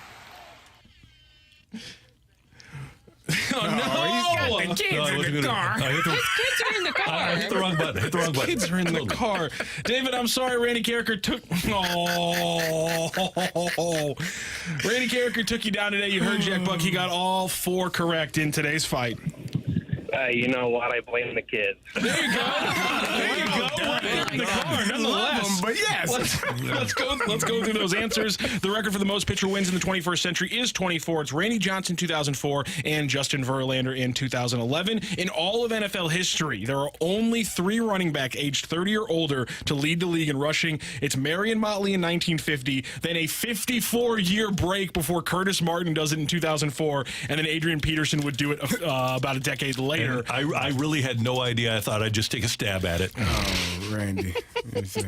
Of course, Barry Sanders was 29 when he did it. O.J. Simpson, one of the few 28-year-olds to ever lead the league in rushing. Prior to a 6-year run at LSU, it was in fact Ole Miss where Ed Orgeron was the head coach, and which lefty Hall of Famer holds the record for most shutouts by a starting pitcher during the live era with 63. It is in fact the lefty with the most wins in the live era, an all-time in Major League Baseball. Warren Spahn, a 4-0 win for Randy Carricker in today's fight. David, thank you so much for joining the fight today and joining the show. Oh, he dropped already. Oh, he's got kids to Good take job, care of. David. He's busy. You're listening. Tell your kids, shout out. Are you? I just get the sense from the expressions on your face that you just did not like my cutting humor. I just wanted to see what was going on the text line. Well, because you said he really sliced through things, and I used that as the commentary on like how he always ran with those super high knees that people thought was gonna like get him taken out in the NFL, and then you slipped it in there by the razor's edge. Oh my goodness, you guys are. Interesting. That's intriguing. So that's the fight on 101 ESPN. Good job, Randy. Thank you very much. Hey, next up, Greg Amsinger has a team that the Cardinals are going to deal with by the deadline, and we're going to tell you who it is next on 101 ESPN.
last night, my dear friend Dan Plesac said he believes the Dodgers are in the market for 2 starting pitchers. And if there is an organization that you want to do business with, it's the Los Angeles Dodgers. No team has more top 100 prospects that they can send your way for 2 starting pitchers. Now, I just looked at it and thought, okay, maybe it's the White Sox against the Cardinals. This deal last night with the Angels helped the Cardinals get what they need, and that is to trade both guys to the same team. Because if you deal Flaherty, a California guy, and Jordan Montgomery, who did what last year, prove that he can be traded away and flourish in a new uniform, I think this is all lining up for the Dodgers to make a deal with the St. Louis Cardinals. That's Greg Amsinger of MLB Network, their lead anchor, earlier today here on 101 ESPN. And it does seem to be a fit. If indeed the Dodgers want 2 veteran starting pitchers, then it would make sense with all of the near major league ready prospects that they have. It would make sense for the Dodgers to make a move like that. Now, are they going to give up their top prospects? Here's my biggest question. Are the Dodgers going to give up their top prospects to go get Flaherty and Montgomery this year when we all know that they're going after Shohei Ohtani after this season? So they would lose those 2 and they would get Ohtani, but they would have to give up prospects. They would have to count on Walker Buehler and Dustin May coming back and being healthy if they were going to give up a Bobby Miller and Emmett Sheehan, Gavin Stone. They have some really good young major league ready pitching prospects.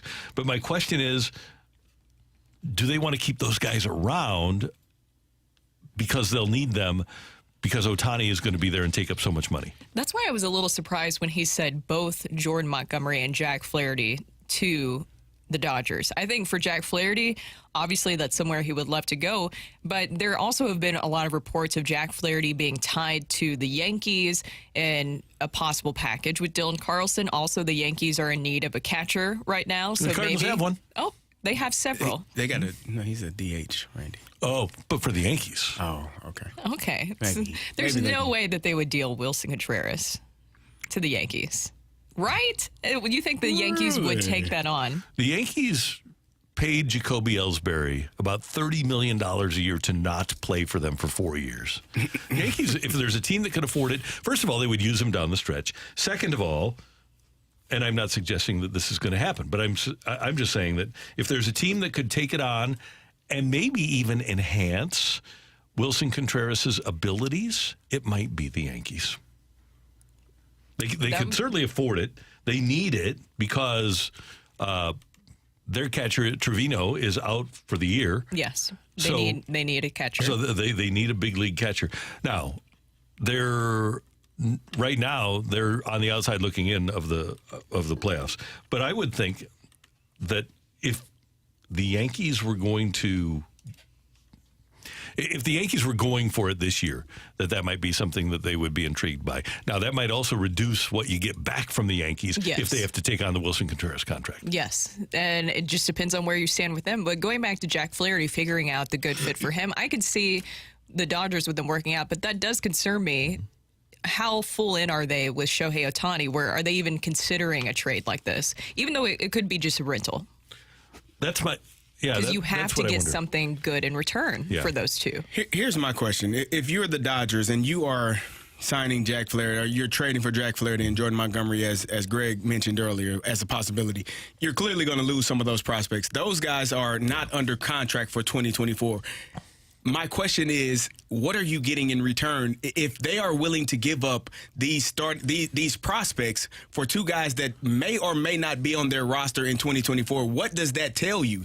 I think that gives you a sign that, yeah, they want to win a championship, but they also believe that maybe those guys aren't as valuable as we think they are. If they're willing to let pitchers go in hopes of holding on to a guy for a couple of months with a chance to win a championship, but no future, nothing in terms of what's going to happen in the future, that gives me a sign that maybe they're not as valuable as we're being led to believe. Great point. And Greg mentioned the value of Jack Flaherty and maybe how it's somewhat being underestimated. Jordan Montgomery, of course, is a name that a lot of people are going to be looking at now that you have Shohei completely off the market and then Giolito getting moved to the Angels. What I think is really tough, because with the Jack Flaherty situation, I don't want to see anybody go. I don't want to see Jordan. I agree with you, CD. I don't want to see Jordan Montgomery go. I don't want to see Jack Flaherty go, but it's the reality of the situation. And especially with Jack Flaherty, losing another essential homegrown arm is tough to swallow. Seeing another one go elsewhere. But that being said, if you can get some guys that the Dodgers have developed, if you look historically, Dustin May has really good stuff. Clayton Kershaw has obviously been great. Urias, who's going to be a free agent, is great. But by the way, both Kershaw and Urias are free agents after this year, too. So that's another thing that the Dodgers have to look at. Further lets you know that if they're letting those prospects walk out the door, why? Well, and they're obviously counting on May and Walker Buehler coming back and being a part of that franchise. I have no idea what this would look like if the Cardinals would make a deal with the Dodgers. I can't even venture a guess because I don't know what the Dodgers' goals are. They clearly, if they go out and get Montgomery and Flaherty, they think they can win the World Series this year. But they also, like every other franchise, they have to look towards next year. And all those people that have been saying, hey, the Cardinals' return might not be what they think it's going to be or what their fans think it's going to be, that's probably a pretty accurate statement. Especially with pitchers, you never know what you're going to get with them. But the value is so high and it's so needed. And you're talking about, okay, you bring in those young prospects. Do you worry about how they will be developed and evaluated here? That is a real concern, because how much we've been talking about in the past couple segments. The pitching staff in general has been a giant concern for the Cardinals this season, and you wonder where it all went wrong. Yeah, it's a mess. It really is. Be this way. And the problem for me is it won't be rectified at the deadline and possibly not in free agency. So when does it get corrected? If you have pitching issues, you need pitchers. You don't need to be trading pitchers. You need to be signing pitchers. So how do you fix that? If you're going to get prospects in return, it's a lot of ifs. You don't know what these guys in the minors have. You don't know what they have in comparison to what they would be in the major leagues. You thought Matthew Liberatore was going to be great based on what he did in AAA. He came up here, had one great start, and then it just kind of tailed off after that. You don't know what McGreevy is going to give you. You don't know what Graceffo is going to give you. Zach Thompson, you haven't seen enough. You have no clue. Dakota Hudson, we are still waiting on these guys to show us that they can be the guys that we have been told that they can be. I think Dakota's ship has sailed. So if I'm being completely honest, I don't want to write him off just yet, but you don't know. I mean, it's hard. But it's a lot of the same. What you're mentioning, it's a lot of the same guy, right? Yes. A lot of guys where they're not at the top of your rotation. It's a lot of the same guys over and over again, and that's a testament to what their pitching philosophy has been, and it needs to change moving forward. Okay, one more question. Brooke, I already know your answer. So, CD, I'm going to ask you. Walker Buehler has had 2 Tommy John surgeries. He's going to be a free agent after next year. Do you give up those guys for at least 1 year of Walker Buehler, who may or may not come back healthy? No. I do. I don't. Yep. I mean, and what's the difference? If you feel that way, then you could say the same thing about Tyler O'Neill. He's often injured. He's a great player when healthy, but you don't trust him enough to stay healthy. So it's when you have guys that are injured, when you have guys that are young and haven't shown it at the major league level, that is a scary idea for me, because I need guys that I know are healthy, have done it consistently, and are willing to and are able to help you be champions going forward. And I think the Cardinals are in a position where they need to roll the dice. I'd rather take my chances on a guy who's been a top 10 Cy Young Award guy who's coming off an injury than a guy who's been a so-so minor league pitcher. Tyler O'Neill has been a top 10 MVP candidate. But I need a number one pitcher. I got outfielders. I'm just giving you the comparison, though. Like if that's the mindset, then you might as well keep Tyler O'Neill because of what his potential is when healthy. Well, I have a replacement for Tyler O'Neill. I have nothing like Walker Buehler. And by the way, why do I already know your answer? Why is that? Because he's a Vandy guy. Yes, I love my Vandy boys, very much so. And I feel like Vandy boys fit well into the Cardinal system. It's very similar, very, very similar. How Dansby Swanson is not a Cardinal is beyond me. Coming up next on 101 ESPN, we've got our Rush Hour Reset. Stick around.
warranty and 30-day return. This is the Opening Drive on 101 ESPN. Brought to you by Sumner One.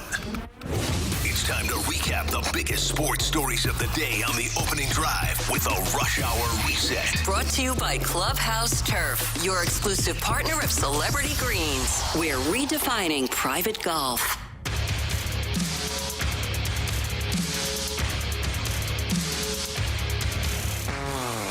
Time for our Rush Hour Reset at 9:04. Your time check brought to you by Clarkson Jewelers, an officially licensed Rolex jeweler. Your St. Louis Cardinals are rolling. Boy, what a series that they played in Arizona, taking 2 of 3 over the course of the week. They win yesterday 11-7, and they hit 5 home runs. They got a couple from Nolan Gorman. This is his first in the second inning. Launch, deep right center field. That may be headed to the pool. It's 1-0 St. Louis. Oh, but was Nolan Gorman done? No, he wasn't. Cardinals get another home run, though before Gorman would hit another, it was Paul Goldschmidt in the 7th. That is launched deep to left field. Goldie does it again in Phoenix. Another mammoth 2-run homer, 417 feet, and the Cardinals have pulled away in the 7th. And Gorman says, oh, Goldie, 417 feet, hold my beer. High in the air to center. Thomas on the run. Still going. That ball is high off the wall. Another homer for Gorman. We're going to have to drag him kicking and screaming to the charter. What a day for Gorman. Gorman, 869 feet worth of homers. The Cardinals also got a homer from Newt, and Brooke is very happy about that. Nutty Neuters of Newt Nation. Pretty awesome. Very excited. And Andrew Kisner hit one out of the yard as well. Nice. And the Cardinals win it by a score of 11-7 in what was perhaps the last start for Jack Flaherty as a member of the Cardinals. 5 innings, 8 hits, 3 runs all earned. He struck out 4 and walked 2, 95 pitches. And even though he did give up the lead, he was not happy when he was removed from the game. Well, why would he be? He shouldn't have been. No, I mean, pitchers want to pitch, don't they? Yeah, I think he wanted more opportunities. Yeah, they do. Yeah, no, there's that. Yeah, he mentioned in his post-game comments, too, that he felt like I think the realization is there that he realizes that he's going to be on the move, right? It seems like everything's indicating towards that. Even Bob Nightingale tweeting out that there's been no contract talks between Jack Flaherty and the Cardinals. And he said in his comments last night about how it was kind of affecting him. He was like, it's more like it's probably the last inning I got. Let's go out and do whatever we got to do. And then I tried a little bit too much. Yeah. So that realization, that human element coming in for Jack, that this is probably the last time that he'll be wearing the Cardinals uniform. Right. And the Cardinals only 9.5 out in the wild card race right now. Oh, almost there. I got you phrased that. Do you all think that they're having conversations with these players that are rumored to be on the move? Like, do you think Mozeliak or anybody in that clubhouse is reaching out to them and saying, hey, here's what we're doing or here's what we're planning? Or do you think they're just like us, just sitting here waiting to figure out what's happening? I think a lot of them are waiting. That's unfortunate. Yep. And that's not how you do business. That's how it goes a lot of the times, though, I feel like, sadly. If you have a plan in place, the communication aspect of it is the most important thing to an athlete. It doesn't matter what you tell us. You can tell us anything as long as you're upfront, honest. We learn how to process it. We may not agree. Process it, deal with it, and move on. And if you're not giving them any information, you will see guys frustrated because now you're toying with people's emotions and their emotional and their intellectual being, how they go about their day. Then that being the case, is it incumbent upon the player to tell the team that he's going to free agency and will not sign with them? Does Flaherty duck into Mo's office and I think it's a mutual conversation. Hey, I just want you to know I'm not coming back. I think it's a mutual conversation. I would assume that the Flaherty and Montgomery's agents have had conversations with John Mozeliak and saying, hey, what are you thinking? Well, what are you thinking? Well, we're thinking if you don't reach this number, we're going to be free agents at the end of the season. Well, I'm thinking if you don't want this number, then we're probably going to trade you before the trade deadline ends. Those are conversations that have to take place And that's just the mature way to go about it. It's not the notion that we're going to hold our cards close to you have to talk to your players and have conversation. It's the human element and I think the players know that. I mean, for Mo to come out and say, we're going to trade players, again, I think the players know. Agreed, but who? Who are you referring to?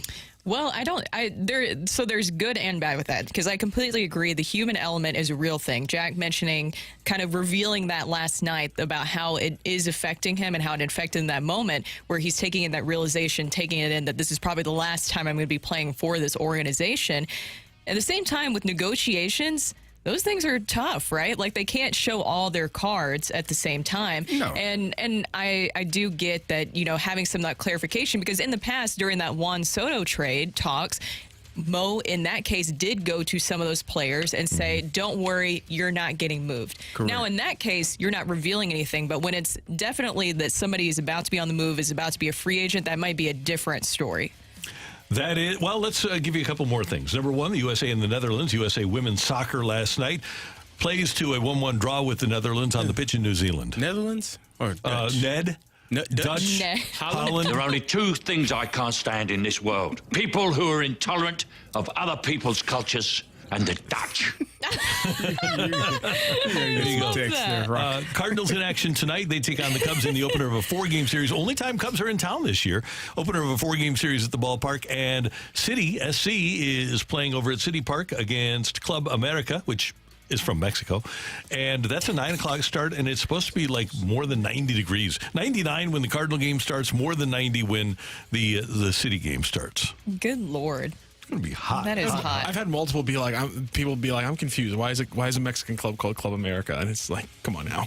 Because it's North America? Exactly. Like, it's the not. biggest club in But North it's America. the United States of America. The notion that there is only one country here in North America is telling. Apparently, if a Canadian referred to themselves as a North American, people would freak telling. out.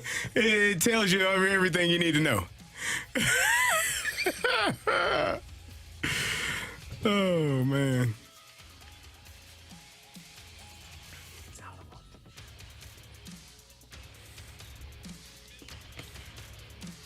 Yeah, it's going to be hot today. It It is. says it's going to be still breaking news. 90 at kickoff time of 9 p.m. Yes, sir. I don't understand. When the sun goes down, how is it not colder? I'm not good at science. Somebody explain this to me. I'm going to be so hot. It's called, we don't want to get into that. I'm wearing shorts. That's politics, I'm wearing isn't shorts. it? Yep. No, let's not. I'm wearing shorts to work People tonight. get I don't care what fired anybody up about says. that Because it's one. not a real thing here, Don't worry about it. I'm doing it. I'm wearing shorts. I also like that the Earth is flat. It is. That's one of my favorites. Fall right off if you don't. Yeah. And you can see. That's see why Russia it's hotter, from because the sun. Alaska. Yeah. Did you guys ever, by the way, speaking of the Earth being flat, Speaking of the Earth being flat. and Kyrie Irving is like the poster boy for flat earthers, right? Oh, yeah. And maybe DeYoung. We don't know. No, DeYoung is into actual science. I think that Adam Wainwright may have said something about it, but I don't know if he was joking or not. I hope he was joking. But one time the A's were flying into Chicago to play the White Sox, and Ricky Henderson is looking out the window of the airplane. Yes. And he says, "Hey, what ocean is that?" Stop! No! Lake Michigan there. Oh, no! Yeah, that did happen. That happened. Yeah. Did you guys hear the one about the union guy being in the helming a meeting for the A's? He's talking about players because you get tenure when you get to 10 years in and so the Players Association guy is talking about all the benefits, the fact that you get the full pension, and I think you get like medical for life, and if you get tenure. And Ricky says, 10 year? Hell, Ricky got 15 year. Coming up, the latest. I need to meet Ricky Henderson. That's your rush hour reset. Coming up, latest trade rumors from MLB on 101 ESPN.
we already have some things happening. Obviously, if you haven't heard, Shohei Ohtani is off the market. And last night, after the Angels made it clear that they... Oh, you know what? I should probably... What's going on here? I was listening to Adam Wainwright talking about... I turned up my computer. I was listening to Adam Wainwright. What's going on here? Did I do it? I was listening to Waino talk about Paul joking that Paul DeYoung was a flat earther a couple of years ago in a playoff game between Miami and Atlanta. He said that on the air, but he was just joking. So anyway, that's where I was with that. But now that I've turned my computer down, I can tell you that Shohei Ohtani is not on the market anymore. And in fact, the Angels acquired Lucas Giolito and Reynaldo Lopez from the White Sox last night as they try to go for the playoffs.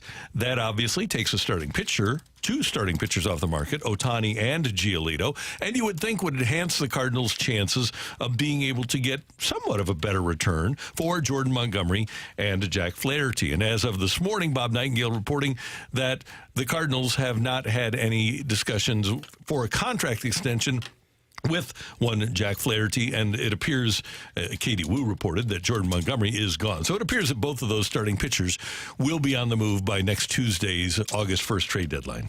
Is Dylan Cease still being talked about possibly being moved? He's trade likelihood is low, is what I'm seeing on MLB.com. I think that, again, the Cardinals are going to, if their desire is to get an ace, which it needs to be their desire, they're going to have to part with a really good player, a really good position player.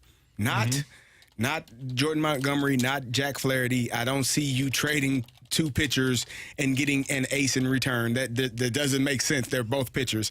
You're not going to get another pitcher that can start and be an ace for a major league team right now in that case. But you are going to have to trade. Brooke has said it many times. It's something that's going to make you not feel good. What do you call it? Puke point. Where you feel like you're going to throw up if they are truly in the market for an ace. Because if they're not going to spend in free agency, if they're not going to open the pocketbook and pay over an amount that is offered to an Aaron Nola, Blake Snell, one of those guys, you are going to have to do that at the trade deadline, and you're going to have to give up something that you do not want to give up. That's how trades work. Yeah, and I wonder if at this point, with the pretty much universal belief that the Cardinals aren't going to be able to get that guy for a rental, that established guy for a rental, if they might be better off waiting on the number one, which we've discussed, and waiting until the season is over, because I would think that if Cease is going to be moved, that the White Sox would be more inclined to move him during the offseason. Same with Glasnow in Tampa, and obviously you would pursue a guy like Nola during the offseason. So I would think that the Cardinals probably are not going to get a guy that you're particularly excited about as a number one when this trade deadline is over, and we're talking about it next Wednesday morning. And somebody texted in, and I thought this was interesting, that they said something along the lines of, do we need to prepare ourselves for the Cardinals to essentially, in our eyes, do something very little, where you still go into the starting rotation next season with Matz, Michaelis, Libby possibly, and maybe a free agent that's not a bona fide ace? Well, that's not what they said they were going to do, but they have done a lot of things where they said they were going to do it and didn't do it. If they would do that for next year, then that would be malpractice. That would be something that is a fireable offense, and obviously Mo will be going into the last year of his deal. But I just don't... Because the Cardinals, they do want to win. You might not believe it, but the Cardinals do want to win, and that wouldn't be a way to go about trying to win next year, about fixing the problems that you have. What is the way? What's the best solution? If you need 4 new starting pitchers. Where? From where? Well, you trade You're for... getting 2 of them. You trade for a couple. Let's look at 1982, when Whitey Herzog went out and got Dave LaPointe and John Stuper. And then during the 81 season, he had acquired Joaquin Andujar. So, and then already had Bob Forsch in place. And that was the day of the 4-man rotation. He went out and rebuilt his rotation during the course of the middle of a season, trade deadline, and the offseason. I've referenced the Cardinals offseason before 2000, when they went out and they traded for Darryl Kyle. They signed Pat Hentgen as a free agent. They re-signed Andy Bennis, who had gone to Arizona for a couple of years. A couple of pitchers that stayed around, Dustin Hermanson and Garrett Stevenson, and then they had Rick Ankiel waiting in the wings. They were able to add 3 good, solid veteran starting pitchers. That's the way that the Cardinals need to approach this. Whether it's through trade or free agency, they need to rebuild the rotation. They have to. And the bullpen, once again, is also a giant concern. The pitching staff in general is a concern, which maybe makes a little bit more sense as to why we're hearing the Jordan Hicks and the extension possibly. I'm very interested to see if they're going to reach something with that in the next coming days, because it sounded like they were going to get it done in Arizona and we would be finding out about this here soon.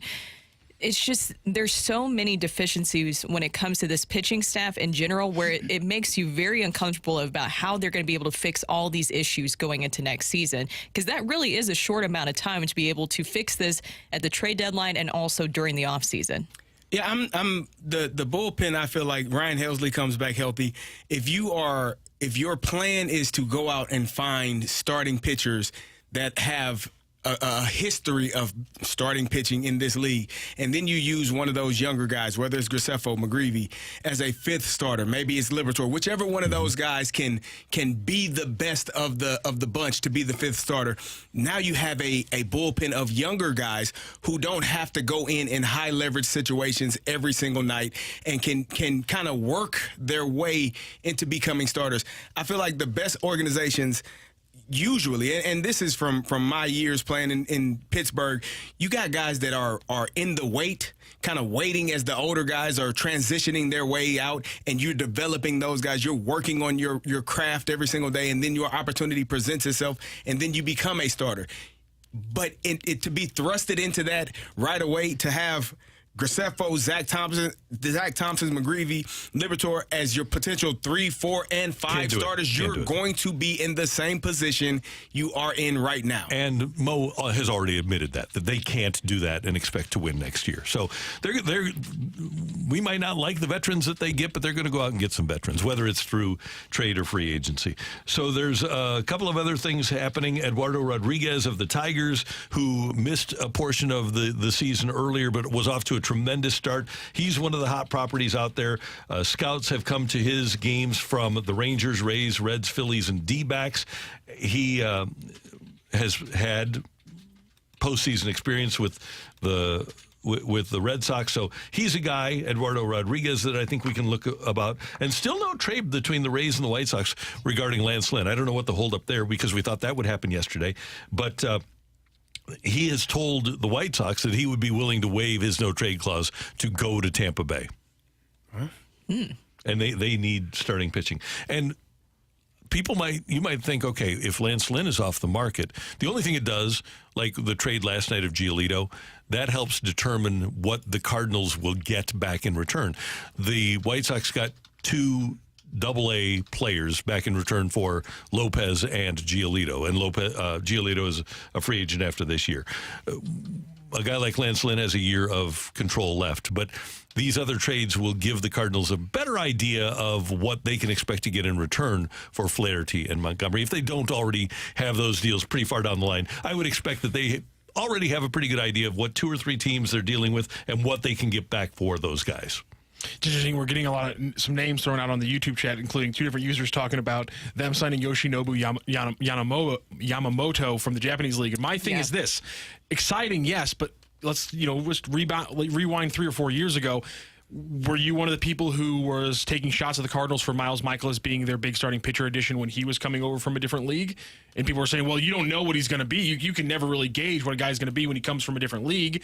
And, people criticize the Cardinals. Obviously, it worked out for him. But, I mean, is that really what you think the Cardinals need to lean on for next season when, we need 2024 pitchers? You want a complete question mark who's never pitched in this league? Well, the Cardinals have done a pretty good job of, while we take shots at their ability to scout internationally in Latin America, they've actually done a pretty good job in Asia. They actually have. With Sunwano and KK and bringing Mikolas back.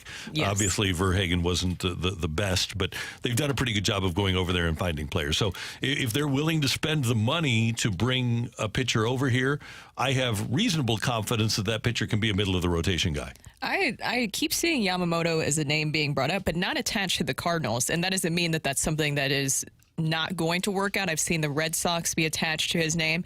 He's very intriguing, but there, of course, is that element of what exactly you're going to get when he comes over here. Yeah. And can the Cardinals afford financially to do that? You have to pay the posting fee, right? I don't know if it depends on whether there is a posting fee or not. Like for Ohtani, I don't think there was a posting fee. For some players, there still is. For some players, there isn't. So I don't know where he stands in regards to the posting fee. And if you didn't hear last night, the Dodgers got Ahmed Rosario from the Guardians. So the Dodgers get Kike Hernandez back and they get Rosario. So that kind of takes them out of the market for a middle infielder like a Paul DeJong. The Giants still need a middle infielder because both their second baseman, Thairo Estrada, and their shortstop, Brandon Crawford, are on the IL. And they wanted a right-handed hitting middle infielder anyway. So it very well could be that the market for Paul DeJong winds up being San Francisco, and that's it. That makes a lot of sense, where I feel like that would be a good fit for him. Just going back to pitching real quick, because I saw some people text in about Zach Thompson. Do you think that they have given up on him possibly being a starter? No, I don't think they have. And Mo said when they brought him back up or sent him down one of the times, he said, we're going to determine that after the season. We're going to tell him what he's going to be after the season. But they got to figure it out at some point because he's a first-round draft choice who's got good stuff and was terrific in the bullpen. And they have to find out where he is, too, in his headspace. And I think that he's fantastic coming out of the bullpen. We saw his numbers as a starter down in the minors. I think it's intriguing if that's an element of why they sent him down, is that they're possibly looking at stretching him back out again as a starter, which, I mean, he deserves a lot of credit. That's a lot that he's been through just in this season. Yep, that's Brooke. That's Carrie. I'm Randy. Coming up, the Cubs are in town, and the former Cardinal, Patrick Wisdom, Patty Smarts, is in town with Chicago. He joins us next on the opening drive on 101 ESPN.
This is Rocc here with your Sports Center update, driven by Johnny Londoff Chevrolet and Johnny Londoff Autoplex. The Cardinals finish off their series in the desert with an 11-7 win over the Arizona Diamondbacks last night. They start a 4-game series against the Chicago Cubs today. 6:45 first pitch. It'll be the lefty Logan Steele. 10-3 record facing off against Miles Michaelis. He's 6-5 on the season for the Cardinals. Also coming up tonight, City takes on Club America in Game 2 of their League's Cup group stage. That is a 9 p.m. kickoff. And coming up right now, Cubs infielder Patrick Wisdom joins Randy Carey and Brooke. That is your Sports Center update, brought to you by, driven by Johnny Londoff. Find your roads and shop 24/7 at Londoff.com and LondoffAutoplex.com.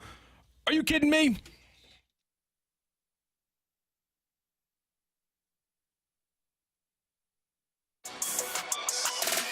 He chokes up a little bit. That is hammered left field. That one back.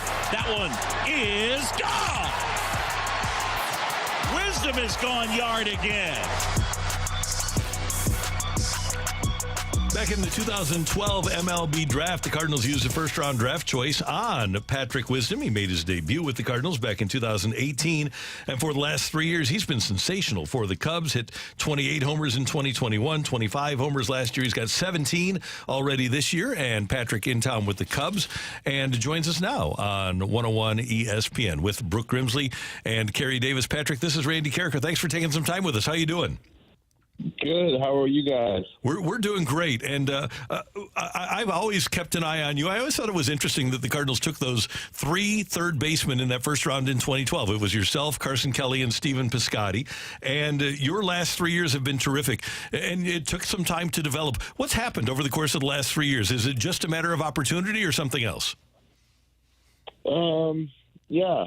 I think that's, part of the recipe for sure. It's just, getting experience, getting opportunity, being a little wiser, if you will, just kind of everything. And then, just being able to go play out there has been just a lot of fun.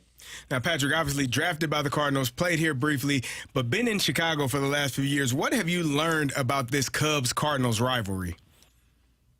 It's real. Back in 2018, I got to see it from the Cardinal side. We finished the season there in Chicago. Pretty cool moment. And then, being back with the Cubs, being on the Cubs side and going back and forth, it's real. It's fun. You can sense like the heightened competition. The fans are into it. It's just, it's all around good baseball. And for us to do it in London too, I mean, I think that just added to the rivalry. Patrick, what do you think about the balanced schedule? Because it does feel weird that this will be the last time facing you guys, and it's July.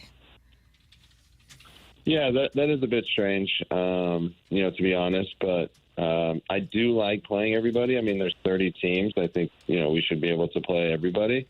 I guess the London series was a home, technically a home series for the Cardinals. But I do like coming to St. Louis and playing in this ballpark. It's a great ballpark. It is a little bit weird that we're not going to come back and it's only July.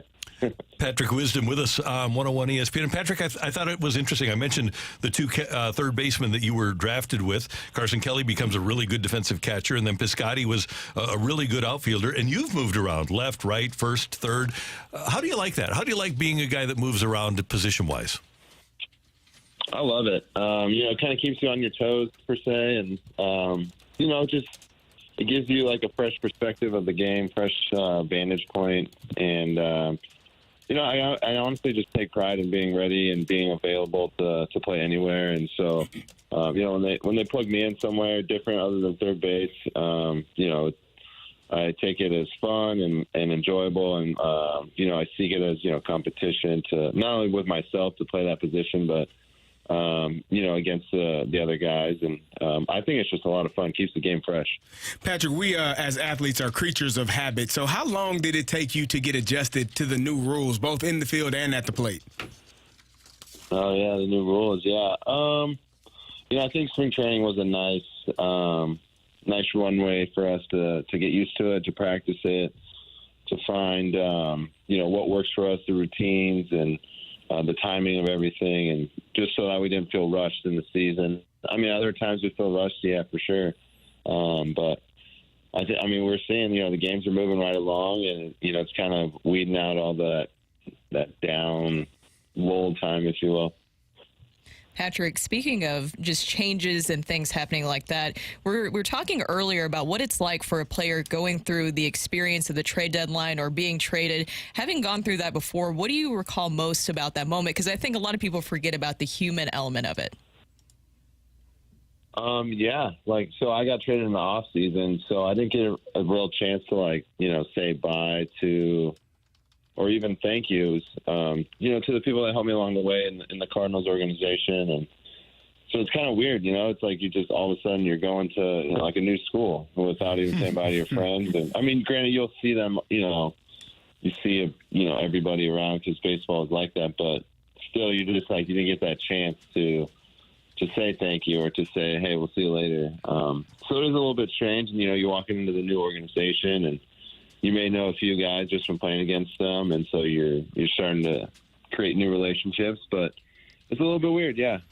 Like you said, like you touched on that human element.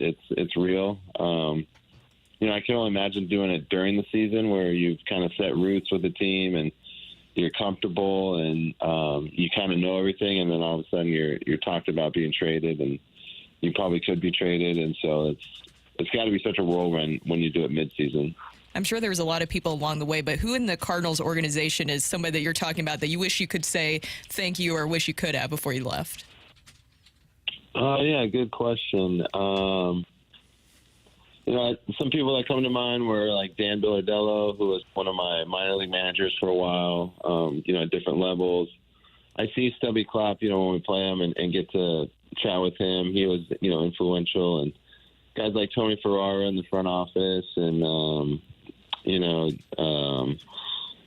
there's going to be some other guys I'm going to leave off, but just know that they've had, impact on me. And it's just, you don't see them again. You're like, whoa, it's just happens fast. But, it's a business. And, I think we all understand that part of it. But that human element is definitely there and plays a role. I'm sure you have been keeping up with all things baseball, and you've heard some things about Willson Contreras here in St. Louis. You were teammates with him for a couple of years. What was your experience like as a teammate with Willson Contreras? Yeah, he's a competitor. He wants to win. He wants to, do the very best for his team, and he's going to work his tail off to do that. And I'm glad to see that he's doing well here in St. Louis, and I think he has a chip on his shoulder, definitely when we play each other. I think that should be obvious and rightfully so. But, you could just tell the fire that he has for this game. Patrick Wisdom of the Cubs is participating in Big League Impact's all-win campaign with donations per team win, plus homers, doubles, and RBIs. You can go to bigleagueimpact.org and sign up to win with Patrick Wisdom. And all of his donations benefit St. Jude's Children's Research Hospital. He's an ambassador for St. Jude and obviously involved. And we're going to talk about fantasy football in a second.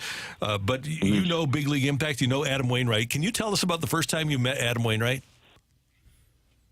Yeah, when I was back when I got drafted, and that first spring training in 2013, coming into prospect camp, if you will, and him, coming and talking to us, and just kind of establishing what it's like to be a Cardinal, and the standard that's held, and the high expectation, and the winning mindset, in the Cardinals organization, and so. Just hearing that from him, his tall stature, he's like, you're like, whoa, this is Adam Wainwright. But such a nice guy, such, encouraging, inspiring individual. So when you hear that, when you first come into an organization, it kind of sets the tone. And, I'm glad that I was able to experience that for sure. And you're going to be hosting the first Chicago Big League Impact Fantasy Football League, and you can go to bigleagueimpact.org to learn more. And you're going to do it with Jan Gomes. Are you a pretty good fantasy football player, Patrick? Yeah, I feel like, sometime I definitely come in the top three a couple times. But sometimes you have a good team, but it just doesn't pan out, and that's okay. It's just I find it just more enjoyable I use it to watch the games and find joy in watching the games, other than just flipping on a game and you got nothing involved in it. You know what I'm saying? So it's fun to watch different players and kind of stay involved with a group and your friends. And I think to do it with this, which big league impact, and being able to do it with the fans, I think it's going to be a lot of fun too. Now, Patrick, we have a fantasy football league here at ESPN, and last year, one of the commissioner, runs one of the shows. He's a co-host of one of the shows. He had us drafting with 30 seconds between each pick. Tell me how you would feel with 30 seconds to prepare for a pick if you were drafting. It was absolutely nuts. Yeah, that sounds a bit nuts. Now, did you know ahead of time? No. Oh, that's we even had scarier. no clue until we saw exactly. Yeah. Yeah. Wow, that makes it super tough. Dang. Yeah, it was just tough. Be doing some auto picks then. I might just be hitting some auto picks on some of those. That happened with Kerry. BK just texted me. He's a little upset about it. We still love you. Okay. We're in the trust tree here, Patrick. How do you like the nickname Patty Smarts? Yeah, I don't mind it. Yeah, it's fine. It's nice. So I'll take it. Some of the things that are thrown at me on Instagram and Twitter can be not so kind, but Patty Smarts is up there. I'll take it. Good. Well, we're thrilled that you were able to take some time with us this morning. Have a good weekend here in St. Louis, and good luck with everything that you're doing fantasy football wise and with the All Win campaign. And people can learn more joining Patrick Wisdom. You already know he's a great guy. Just go to bigleagueimpact.org. Patrick, thanks so much. Yeah, thank you guys. I really appreciate it. Take care. Patrick Wisdom of the Cubs with us on 101 ESPN. We're going to head down the stretch with Rock and Roll next.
want to rock. And roll.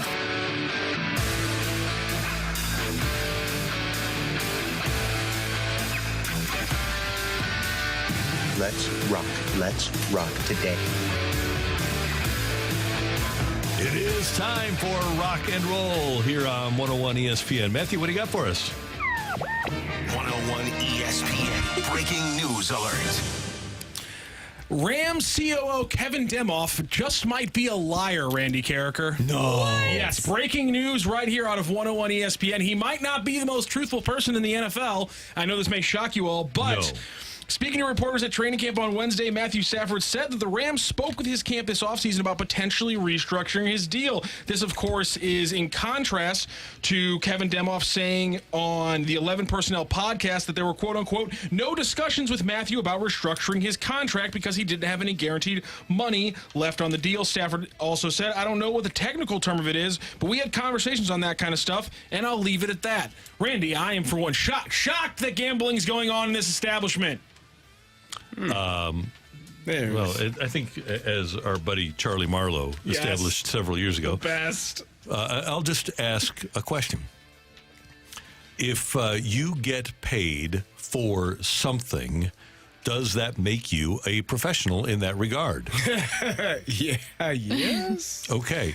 Once you start getting paid for it, you are considered a pro. And did Kevin Demoff get paid to clearly, as he said in his own speech to Harvard Westlake High School alums, did he get paid to mislead and or lie to people? Unfortunate or not, they did, yeah.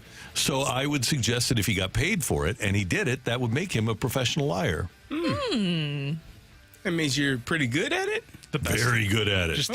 Just the most accurate and best chironing I've ever seen on a news program. He was. That's great stuff. By Mr. Charlie Marlowe on that day. I can't believe he's doing it again, Randy. He hasn't learned his lesson, I guess. No, he doesn't need to learn his lesson. Do you learn your lesson when you get a better job out in a state where it doesn't rain and it's always 80 degrees? Well, I don't know. The taxes are high. Come on, karma. Very high. Very high. Also, speaking of some people getting some comeuppance that I like, this one's a little bit more funny. Chris Russo, at the beginning of the MLB season, commented that Zach Greinke and Joey Votto were two of the active players in Major League Baseball that were, quote-unquote, part of the Hall of Very Good. Chris Russo caught some flack from Brian Kenny, and now one of those players, Joey Votto, joined High Heat yesterday to give Chris Russo a piece of his mind. Oh, I like it. A couple of months ago, you said that Zach Greinke and I are Hall of Very Good ball players. I think Zach and I would agree. You may be right. But I get the gist of what's going on here. I know what you're doing. You're looking down on us. A couple small market Midwest ball players, just because we're not big city, just like you. Mr. New York City, Sirius XM radio star, Mr. National Television, ESPN star, with your Fifth Avenue ties and your crisp pocket squares, your tailored suits and your polished shoes, and your hair, your perfectly coiffed Broadway hair. Must be nice to sit atop that Madison Avenue ivory tower, looking down on us with those luscious locks. Not everyone can be the next Roger Peckinpah, Mad Dog. You should be ashamed of yourself. You're a disgrace. Joey Votto with one of the best responses to a media member I have ever heard. Spectacular. That was beautiful. He's really funny, actually. His personality is fascinating. It's funny you compare him to Zach Greinke, because I honestly think on different sides of like the horseshoe, they are two of the oddest and like most creative weirdos in Major League Baseball. If Joey Votto had been a Cardinal, he would be unbelievably revered here. It'd be insane. Could you imagine him and Brebbia with the Cardinals at the same time, just saying, in like a universe of just like fun, weird sense of humors coming together? Brebbia had one of the best personalities. I never knew that John Brebbia was that. Oh, my gosh. Was he was really? hilarious. He's as good as it gets. Yeah. Oh, my. What happened to him? Did they throw his arm off? Well, yeah, he had Tommy John. Oh, yeah. Were you there that spring training that he made it Burdentine's Day? It was Valentine's Day during spring training, and he made it Burdentine's, and then he went around and... Burdentine's? Burdentine's, and handed out roses to everybody. It was beautiful. That was great. Now, here's the question. If Votto does come to St. Louis, who plays first base? Who do they get rid of? You gotta get rid of Goldie, right? No, it was when Albert was here. When Albert was here. Oh, okay, yeah. Oh, no. Well, I thought you were talking about now, if we just wanted him. Nobody. So he made his Major League debut in 2007, and so Albert played 7, 8, 9, 10, 11 here. So they would have had to get rid of one of them. Did they get rid of Albert at that point in the midst of the contract? No. See, Randy, this is why you always should have had the DH. You're saying for the personality hire, you would get rid of Albert? Yeah, well, you got Joey Votto on the team? Absolutely. Somebody texted in Joe Kelly. He played good baseball. How are you going to talk about the Cardinals without that? Without calling him Jotty? You can't do that. Yeah, that's true. What did they text in? Joe Kelly. I think some people, we're talking about hypotheticals of if you had all these people around. So imagine a personality. If instead of like play, they just brought in guys based on personality, peak personality. Brebbia, Joe Kelly. Can I just say this, by the way? Votto. Brebbia, Joe Kelly, Joey Votto, Zach Greinke. 4 people who I can absolutely put money on, guarantee that they believe in aliens. There's zero doubt in my mind. All 4 of those guys we have like a believe in panel aliens. with them and discussing it. I would guarantee it'd be great. They should. They are real. Randy Rosarena. They're here. We just found out. And he's got some personality. of us just found out. Oh, he's pretty good, too. Yeah. He'd wear his cowboy boots. Thank you, Matthew. Hey, Randy, by the way, John Brebbia pitched 76 games for the Giants last year. He's pitched 29 this year for him. Yep, he's back from Tommy John, baby. Good for him. He's good, yeah. He's got a great beard, too. That was another great tradition. He would shave the day before spring training and then not shave until the last day of the season. That was fun. Great job today by Brooke, who will not be here tomorrow. I will not. Brooke, have a fabulous weekend. I will. It will be a lot of fun, and I will work on not being a bridezilla. Okay, good. We're proud of you. Yeah, we are. It's not going to happen. Good. Good for you. CD, have a lovely day. And we thank you for tuning in, texting in, and being a part of this program. For all of us until tomorrow morning at 7. Have a great day, St. Louis. That's right.